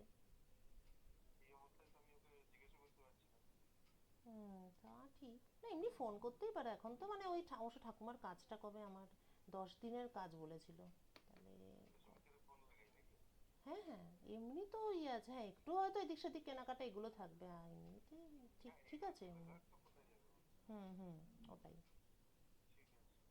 হুম, হ্যাঁ হ্যাঁ হ্যাঁ, রেমুনারেশন। হুম, হ্যাঁ হ্যাঁ, ওরম ভাবেই বলবো। হুম, হ্যাঁ হ্যাঁ, মানে কলেজে একটা আলোচনা হচ্ছে এরকম ভাবে বলবো।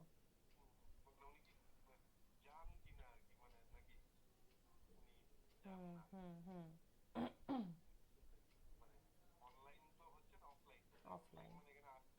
হুম,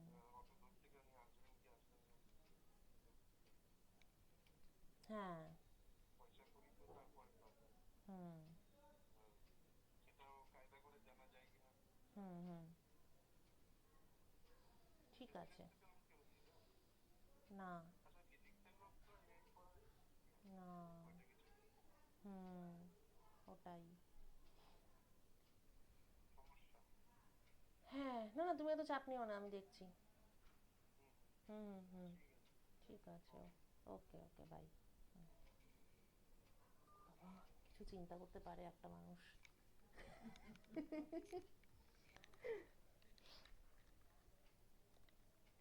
হ্যালো।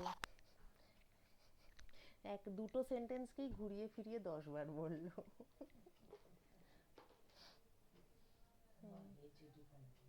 এইচওডি ফোন করেছিল বলেই তো ধরলাম, এইচওডি ফোন করেছিল বুঝলি তো, না হলে ধরতাম না।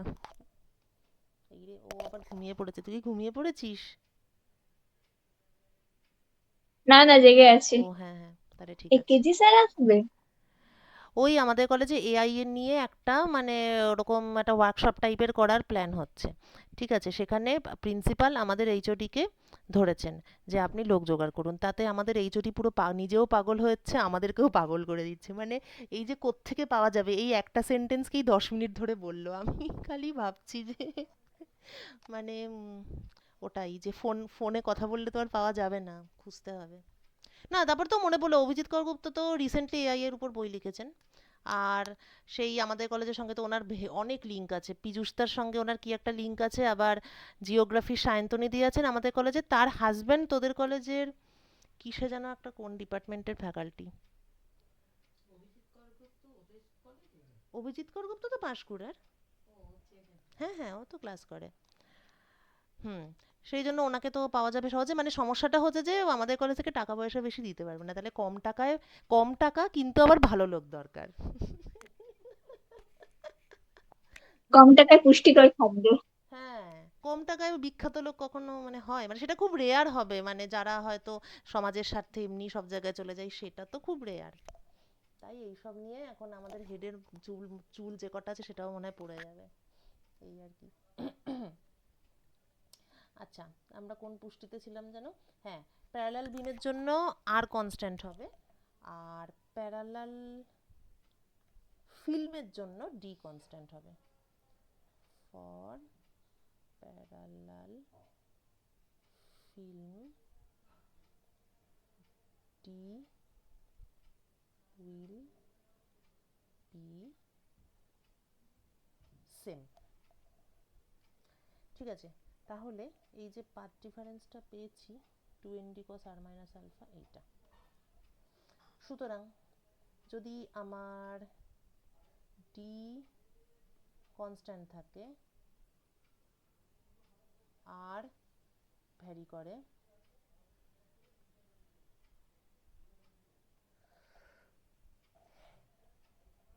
আর ভ্যারিস, তাহলে এবার ফ্রিঞ্জ, না তাহলে আগে এটাই লিখি, যে ফ্রিঞ্জ বলতে আমরা কি বুঝি।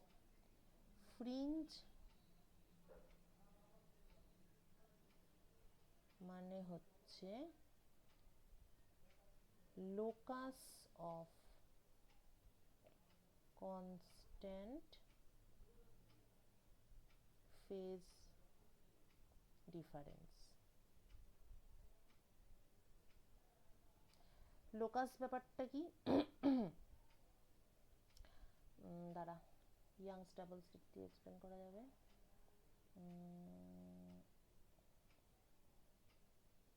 না, থিন ফিল্ম দিয়েই বলি। এই ধর একটা থিন ফিল্ম, এবং এর উপরে প্যারালাল রে এসে পড়লো।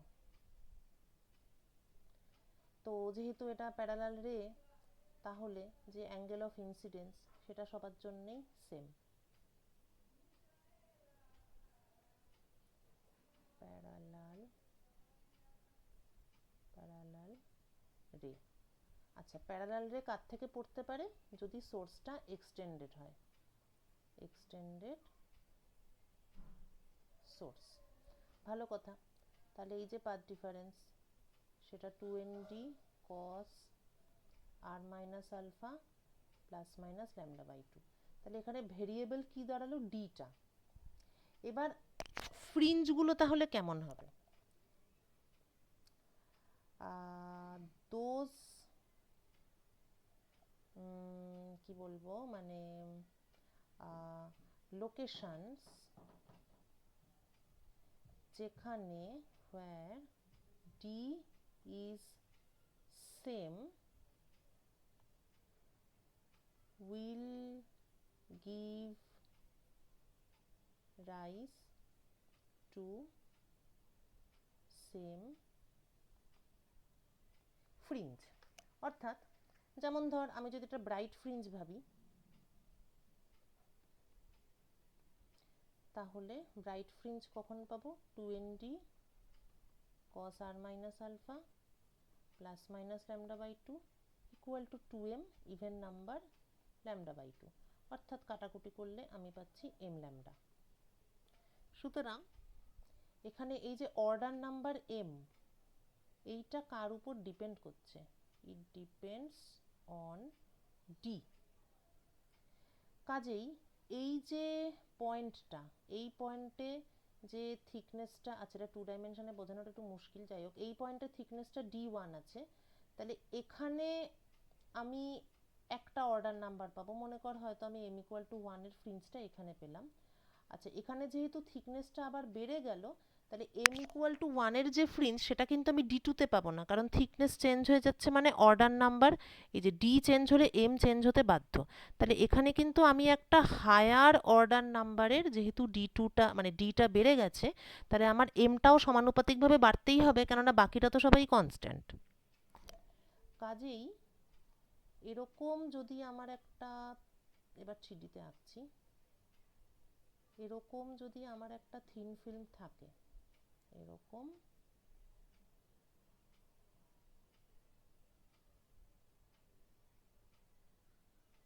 এইরকম যদি আমার একটা থিন ফিল্ম থাকে, তাহলে এটা একটা পার্টিকুলার থিকনেস, এবং এই থিকনেসটা এইরকম একটা স্ট্রেট লাইন বরাবর মেনটেন হচ্ছে বলে দেখা যাচ্ছে। মানে এইরকম একটা স্ট্রেট লাইন বরাবর কিন্তু থিকনেসটা ফিক্সড।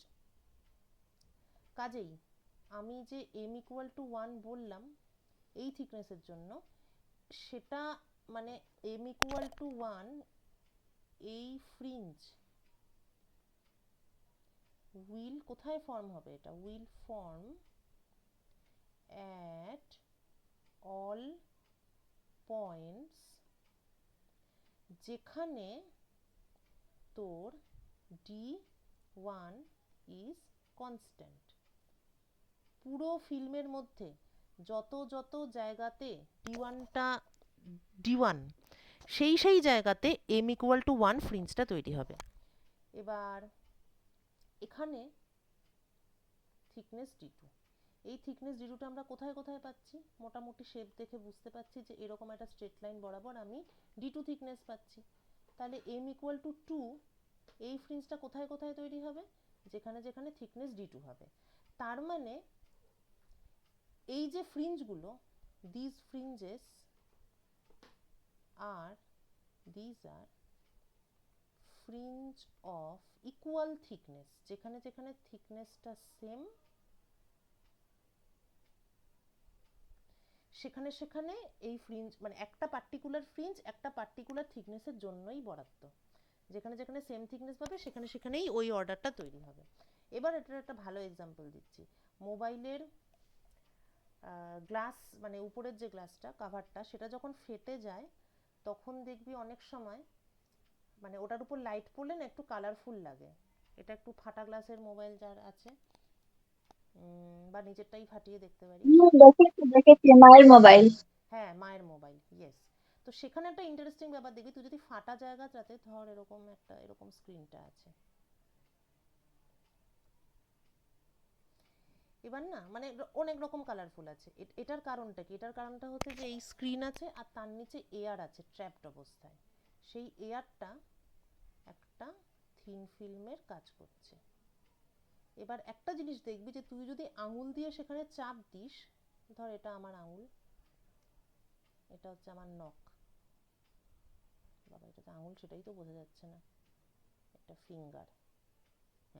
তুই যদি আঙুল দিয়ে চাপ দিস তাহলে কি হবে, তোর আঙুলের জাস্ট ইমিডিয়েট যে চারপাশটা সেই জায়গাগুলো একটু দেবে যাবে, একটু বসে যাবে, এবং তার জাস্ট পরের যে জায়গাটা সেই জায়গাটা আবার একটু উঠে থাকবে, এরকম একটা ব্যাপার হবে।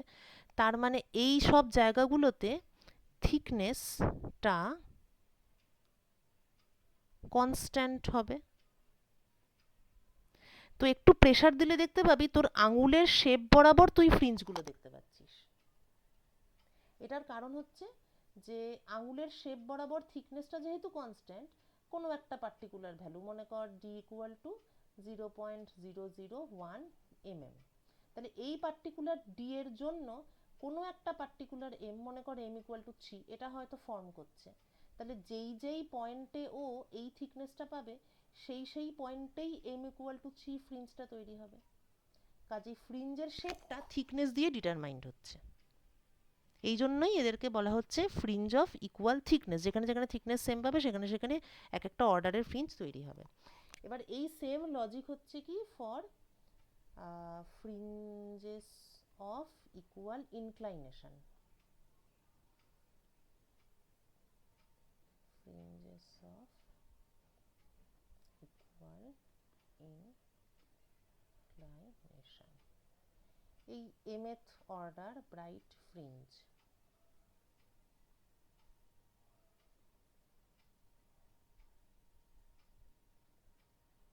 ব্রাইট ফ্রিঞ্জ, তার কন্ডিশন কি না 2nd cos r minus alpha plus minus lambda by 2 equal to m lambda। তা আমার যদি if film is parallel, একদম পারফেক্ট সুন্দর ফিল্ম, তাহলে ডি কনস্ট্যান্ট, ব্যাস যেই ডি কনস্ট্যান্ট হয়ে গেল তাহলে তো সবই মানে বেসিক্যালি কনস্ট্যান্টই হয়ে গেল। তাহলে এখানে 2nd, আচ্ছা এটা আবার লেখার কোনো দরকার নেই। তাহলে ডি যদি কনস্ট্যান্ট হয় তাহলে এই যে এম যে অর্ডার নাম্বার, এটা তাহলে ডিপেন্ড করছে অনলি অন আর। সুতরাং এবার যদি আমি একটা পয়েন্ট সোর্স ইউজ করি, পয়েন্ট সোর্স ইউজড, তাহলে ডিফারেন্ট পয়েন্টে আর ডিফারেন্ট হবে। এই হচ্ছে থিন ফিল্ম, এই হচ্ছে পয়েন্ট সোর্স থেকে লাইট এসে পড়ছে।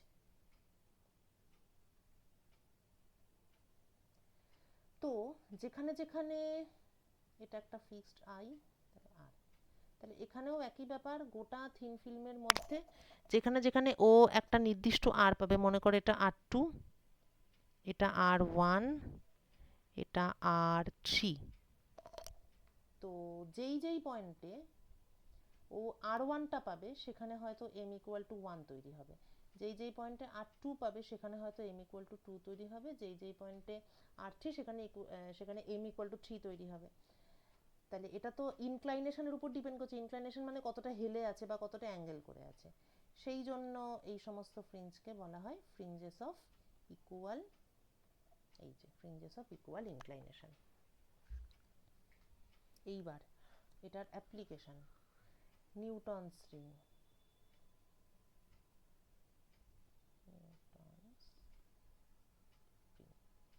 নিউটনস রিং আচ্ছা, ওই যে আহ, আগের পেজটা একটু ওখানে হচ্ছে যে শুধু তো আর চেঞ্জ হয়, মানে আইটা চেঞ্জ হবে না, কারণ কি মানে সোর্স কি একই জায়গা থেকে এসেছে বলেই কি না না না, আইটা চেঞ্জ?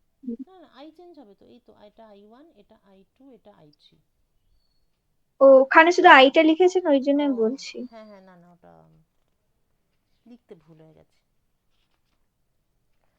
আচ্ছা, এবার অ্যাপ্লিকেশন, নিউটনস রিং। নিউটনস রিংয়ে নিচে আছে একটা প্লেন গ্লাস প্লেট, উপরে আছে একটা প্লেনো কনভেক্স লেন্স।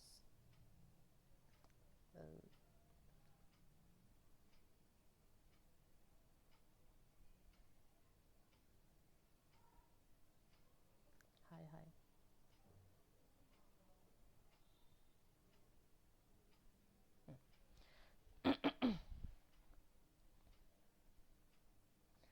আচ্ছা, এইবার এটার যে কার্ভ সারফেস আছে, ধরা যাক তার সেন্টার অফ কার্ভেচার হচ্ছে পয়েন্ট ও,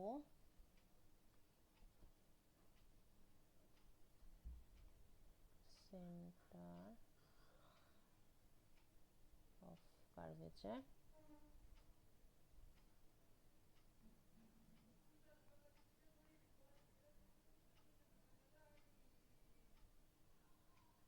এই।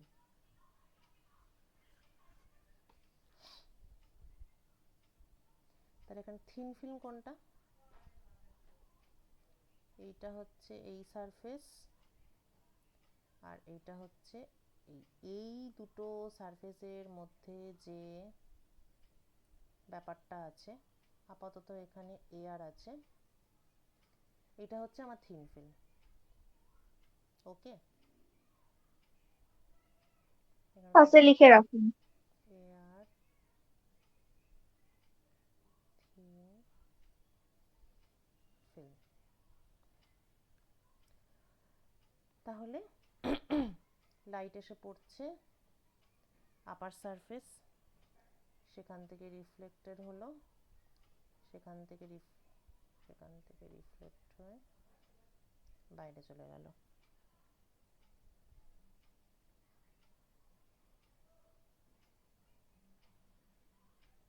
আচ্ছা, এখানেও একটুখানি বেন্ড হওয়ার কথা।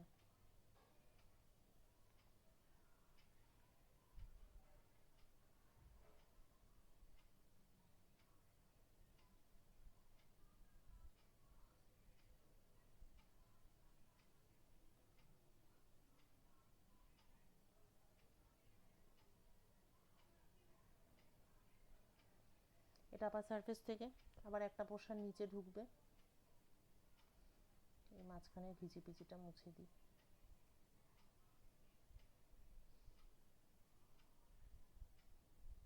আচ্ছা, যেটা নিচে বেরাবে ওটা হচ্ছে অন্য কালার ইউজ করবেন।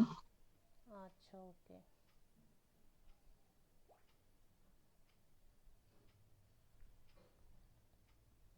আরেকটা পার্ট নিচে বেরোবে,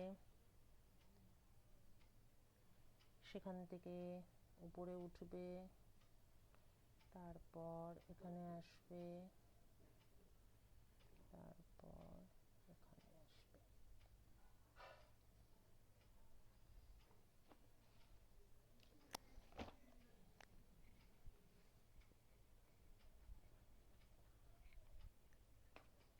ওকে,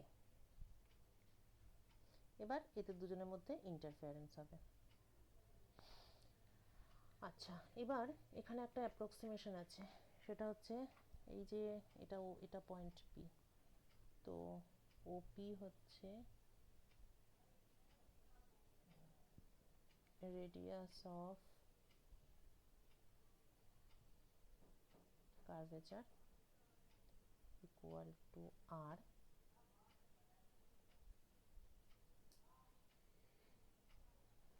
এবার আর ইজ ভেরি লার্জ,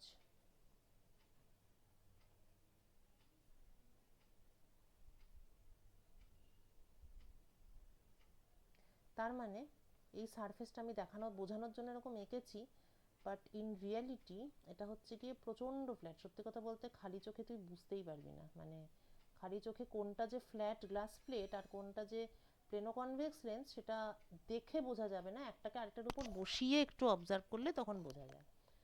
এর থেকে আমরা বুঝতে পারছি, এই কথাটা এই জন্য বললাম কেননা alpha is practically extremely small.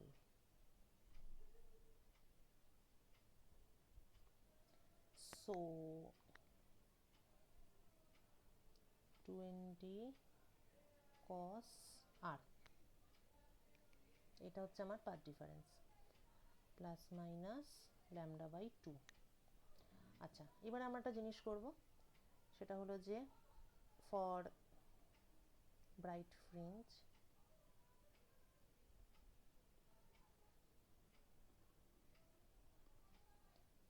Two N D cos r plus minus lambda by 2 equal to M lambda, এটা ব্রাইট ফ্রিঞ্জের জন্য। আচ্ছা, এটাকে একটা না দাঁড়া, এটাকে এখন 2m ল্যামডা বাই 2 করছি, অর্থাৎ 2nd cos r equal to 2m lambda by 2 minus plus lambda by 2, অর্থাৎ basically 2m minus plus 1 lambda by 2।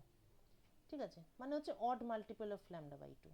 তাহলে এখানে অ্যাকচুয়ালি ব্রাইট আর ডার্কের ইয়েটা উল্টে গেছে, মানে ক্রাইটেরিয়াটা, যেহেতু এই পাই ফেজ ডিফারেন্স আছে এখানে। ডার্ক ফ্রিঞ্জ, ডার্ক ফ্রিঞ্জের জন্য 2nd cos r equal to তোর m ল্যামডা হবে, আর ব্রাইট ফ্রিঞ্জের জন্য 2m plus minus 1 lambda by 2। Odd আর ইভেনের কেসটা উল্টে গেছে। আরেকটা জিনিস যেটা বলার সেটা হচ্ছে যে এখানে এই যে pi phase difference, pi phase change, এটা কেন হয়? Reflection of denser media.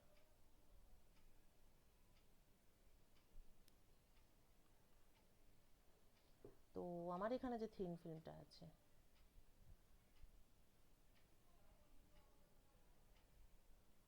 এই সেটার এখানে গ্লাস, এখানে এয়ার, এখানে গ্লাস, তাহলে ডেন্সার মিডিয়াম থেকে রিফ্লেকশনটা কখন হচ্ছে? এখানে দুবার রিফ্লেকশন হচ্ছে, একবার উপর থেকে, এটা তো ডেন্সার মিডিয়াম থেকে নয়, ডেন্সার মিডিয়াম থেকে হবে যেটা নিচ থেকে হচ্ছে। ঠিক আছে, this reflection is from glass, তাহলে পাই phase change occurs here.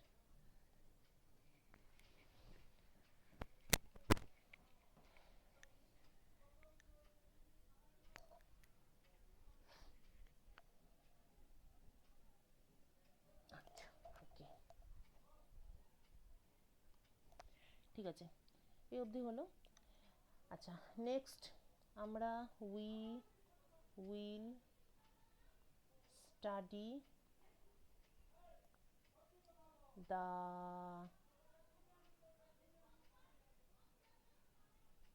Normal incidence only. সুতরাং নর্মাল ইনসিডেন্সের জন্য I0, তাই R0, তাহলে পাথ ডিফারেন্স শুধু 2nd, সেইটা m ল্যামডা হলে সেটা ডার্ক ফ্রিঞ্জ। এই হচ্ছে আমার সিম্পলিফাইড ব্যাপার। এবার একটু জিওমেট্রি লাগবে।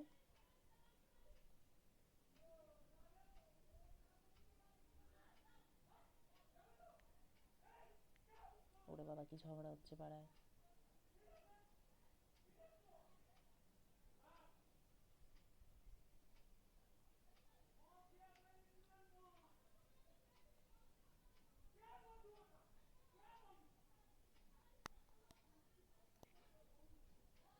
আচ্ছা, এইখানে একটা জিনিস, এবার এই যে থিকনেস অফ দ্য ফিল্ম, দেখ কি সুন্দর পরিষ্কার দেখা যাচ্ছে। এখানে থিকনেসটা কম, এখানে থিকনেসটা বেশি, যত ধারের দিকে যাচ্ছি তত আমার থিকনেস ইনক্রিজিং। ঠিক আছে, যাই হোক, এই পয়েন্টটাতে পরে আসবো। আপাতত let us consider particular point. এই পার্টিকুলার পয়েন্টের থিকনেস ইজ ডি। আচ্ছা, এটা হচ্ছে সি, সেন্টার অফ কার্ভেচার। এটা হচ্ছে পি, সিপি ইকুয়াল টু আর। মানে ব্যাপারটা হচ্ছে যে আমি তো আর, মানে আমি যখন অবজার্ভটা করব আমি তো আর ফিল্মের থিকনেস গিয়ে মাপতে যাব না। তাহলে আমি যেগুলো যেগুলো আমার জানা জিনিস সেটার বেসিসে আমাকে ডিটাকে লিখতে হবে। এবার জানা জিনিস যেমন রেডিয়াস অফ কার্ভেচার একটা জানা জিনিস, এগুলো সহজেই মাপা যায়, এইরকম হচ্ছে ব্যাপার। আচ্ছা, নেক্সট যেটা কথা সেটা হলো যে এই যে প্লেনো কনভেক্স লেন্স, এটা হচ্ছে একটা সার্কুলার জিনিস। ঠিক আছে, শেপ অফ ফ্রিঞ্জেস। যেহেতু আমার পাথ ডিফারেন্সের মধ্যে কোনো আর ফার নেই, শুধুমাত্র ডি আছে, ডেল্টা ডিপেন্ডস অন ডি, তার মানে ফ্রিঞ্জগুলো কীরকম ফ্রিঞ্জ হবে, ফ্রিঞ্জেস অফ ইকুয়াল থিকনেস হবে। যেখানে যেখানে থিকনেস সেম সেখানে সেখানে আমি একটা পার্টিকুলার অর্ডারের ফ্রিঞ্জ পাবো। তাহলে আচ্ছা, এইটা হচ্ছে প্লেনো কনভেক্স লেন্সের অ্যাকচুয়াল শেপটা, মানে তলাটা তো কনভেক্স আর উপরটা তো ফ্ল্যাট। এটা উপরটা ফ্ল্যাটই, কিন্তু জিনিসটা গোল, সার্কুলার। এবার তুই যদি একটা ওই কড়াই যেমন হয়, একটা কড়াই ইমাজিন কর, কড়াইয়ের শেপ যেমন হয় এই ব্যাপারটা সেই রকমই। তো কড়াইয়ের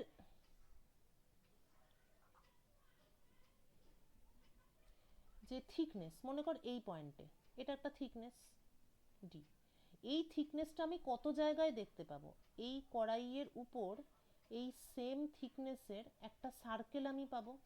মানে ব্যাপারটা কি বোঝাতে পারলাম? এটা মানে সামনে থাকলে পরে আর একটু ভালো করে বলতে পারতাম, একে কি করে বলবো বুঝতে পারছি না, কিন্তু এটাকে ইমাজিন করতে হবে। মানে কড়াইয়ের তলায় বিভিন্ন রকম থিকনেস আছে, একটু যদি বড় করে আঁকি তাহলে হয়তো বেটার বোঝা যাবে।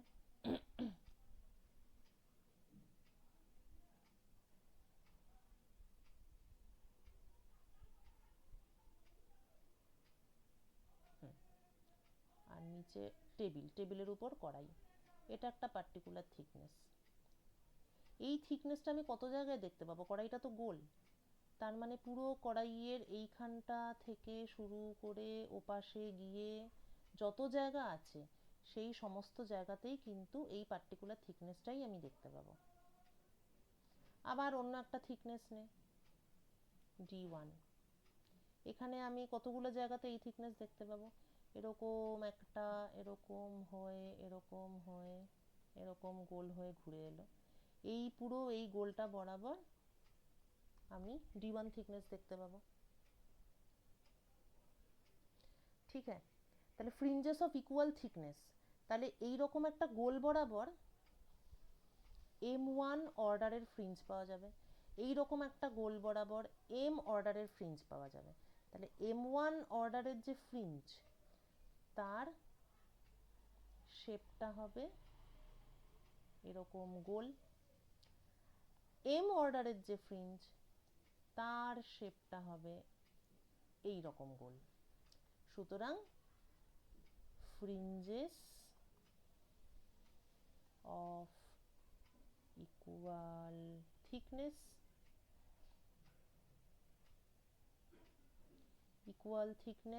can be found হ্যাঁ দাও, অ্যালং আ সার্কেল, কাজেই ফ্রিঞ্জেস আর সার্কুলার।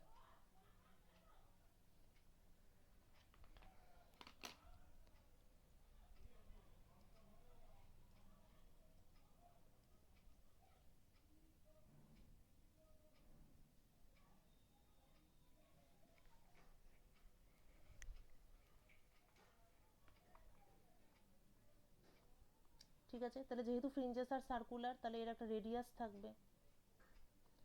তো বইতে উদাহরণ দেওয়া আছে, মানে টু হুম, গ্লাস প্লেট। ওইটাই। তাহলে এরকম একটা সার্কুলার ফ্রিঞ্জ, তার রেডিয়াস হচ্ছে এই। So this is the radius. এবার নামকরণ করি, এ বি, তাহলে A B, A B equal to R M.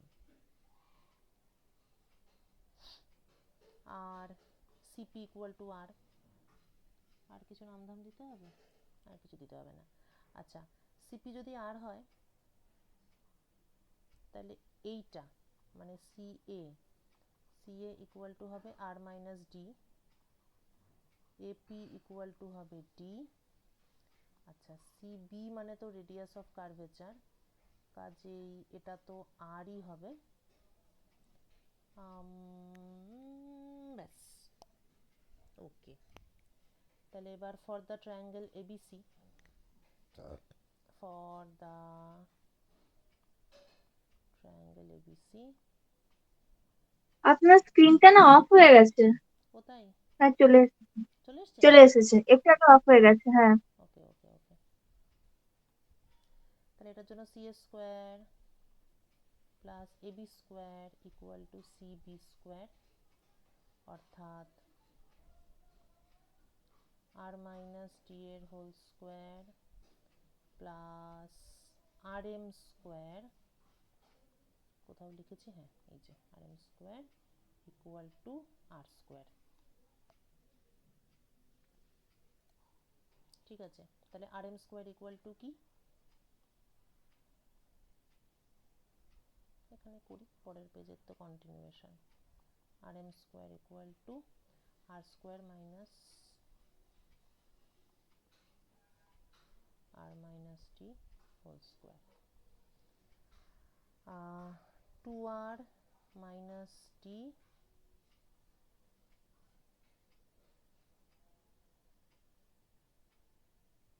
a minus b, only d, a square minus b square, a plus b, a minus b।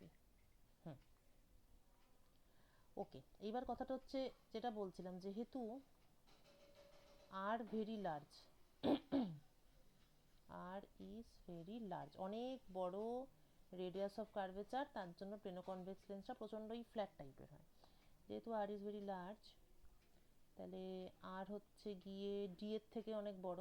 ডিটা কি ছিল? D হচ্ছে thickness, ঠিক আছে। So R M square approximately two R D, কেননা two R হচ্ছে মাছ মাছ greater than D হওয়ার ফলে আমরা টু আর মাইনাস ডির জায়গায় অ্যাপ্রক্সিমেটলি টু আর বসালাম।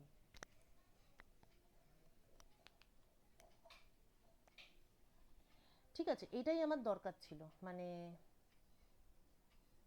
ও না পুরোপুরি, হ্যাঁ হ্যাঁ রাইট, মানে আমরা যেগুলো মাপতে পারি, যেমন রেডিয়াস অফ কার্ভেচার, এইটা মাপতে পারবো, আর এম স্কোয়ার এটাও আমি মাপতে পারবো বাই ইনস্ট্রুমেন্ট, যেটা ওই আগের দিন তুই যেদিন এসেছিলি সেদিন নয়ন, মানে আমার আমার স্টুডেন্টরা যেটা করছিল ওখানে ওরা রেডিয়াসটাই মাপছিল, মানে তুই তোর ইকুইপমেন্টে এইরকম গোল গোল রিং দেখতে পাবি, তারপর ট্রাভেলিং মাইক্রোস্কোপ দিয়ে তার রেডিয়াসটা মাপতে হবে। তাহলে এই রিলেশন থেকে আমি গেলাম, পেলাম কি D equal to R M square by two R, আবার সেই ডি ইকুয়াল টু হচ্ছে path difference delta two N D, two N D equal to M lambda,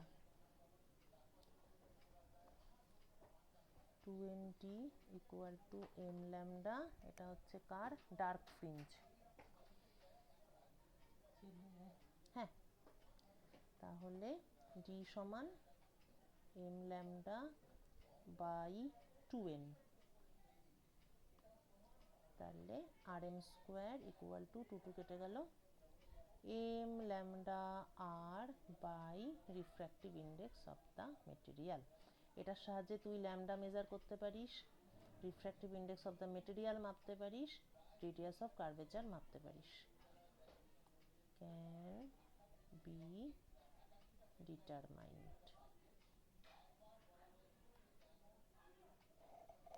ঠিক আছে। আচ্ছা, এটার সঙ্গে আনুষঙ্গিক কিছু কিছু জিনিস আছে, যে লেন্স উপরে তুলে নিলে কি হবে, নিচে বসিয়ে দিলে কি হবে, এটসেট্রা এটসেট্রা। ওইগুলো তুই একবার মানে মাঝখানে ছোট ছোট কিছু সেকশন থাকে না, ওইগুলো তো বাদ দিলাম আজকের ক্লাসে। এবার সেগুলো তুই একবার পড়ে নে, দিয়ে পরের ক্লাসে ডাউট ক্লিয়ার করে দেবো। ও এরপরের ক্লাসে অবশ্যই ইএমটি পড়াবো। এটাই ঠিক আছে। ঠিক আছে, এমটি হাফ আর ওটা হাফ, 50-50। আচ্ছা 50-50 ডান। হুম একদম। হুম। ও আচ্ছা আর ঠিক আছে। যেটা পাঠিয়েছিলাম না, বলছে হ্যাঁ যেগুলো স্যার করাবে বলছিলাম, হ্যাঁ হ্যাঁ হ্যাঁ। একটা ভুল করে ফেলেছি, ও আপনি যেটা বুঝতে পারেননি। ও কি বলতো, কি ভুল ছিল? হ্যাঁ, কোথায় কোথায় গেল?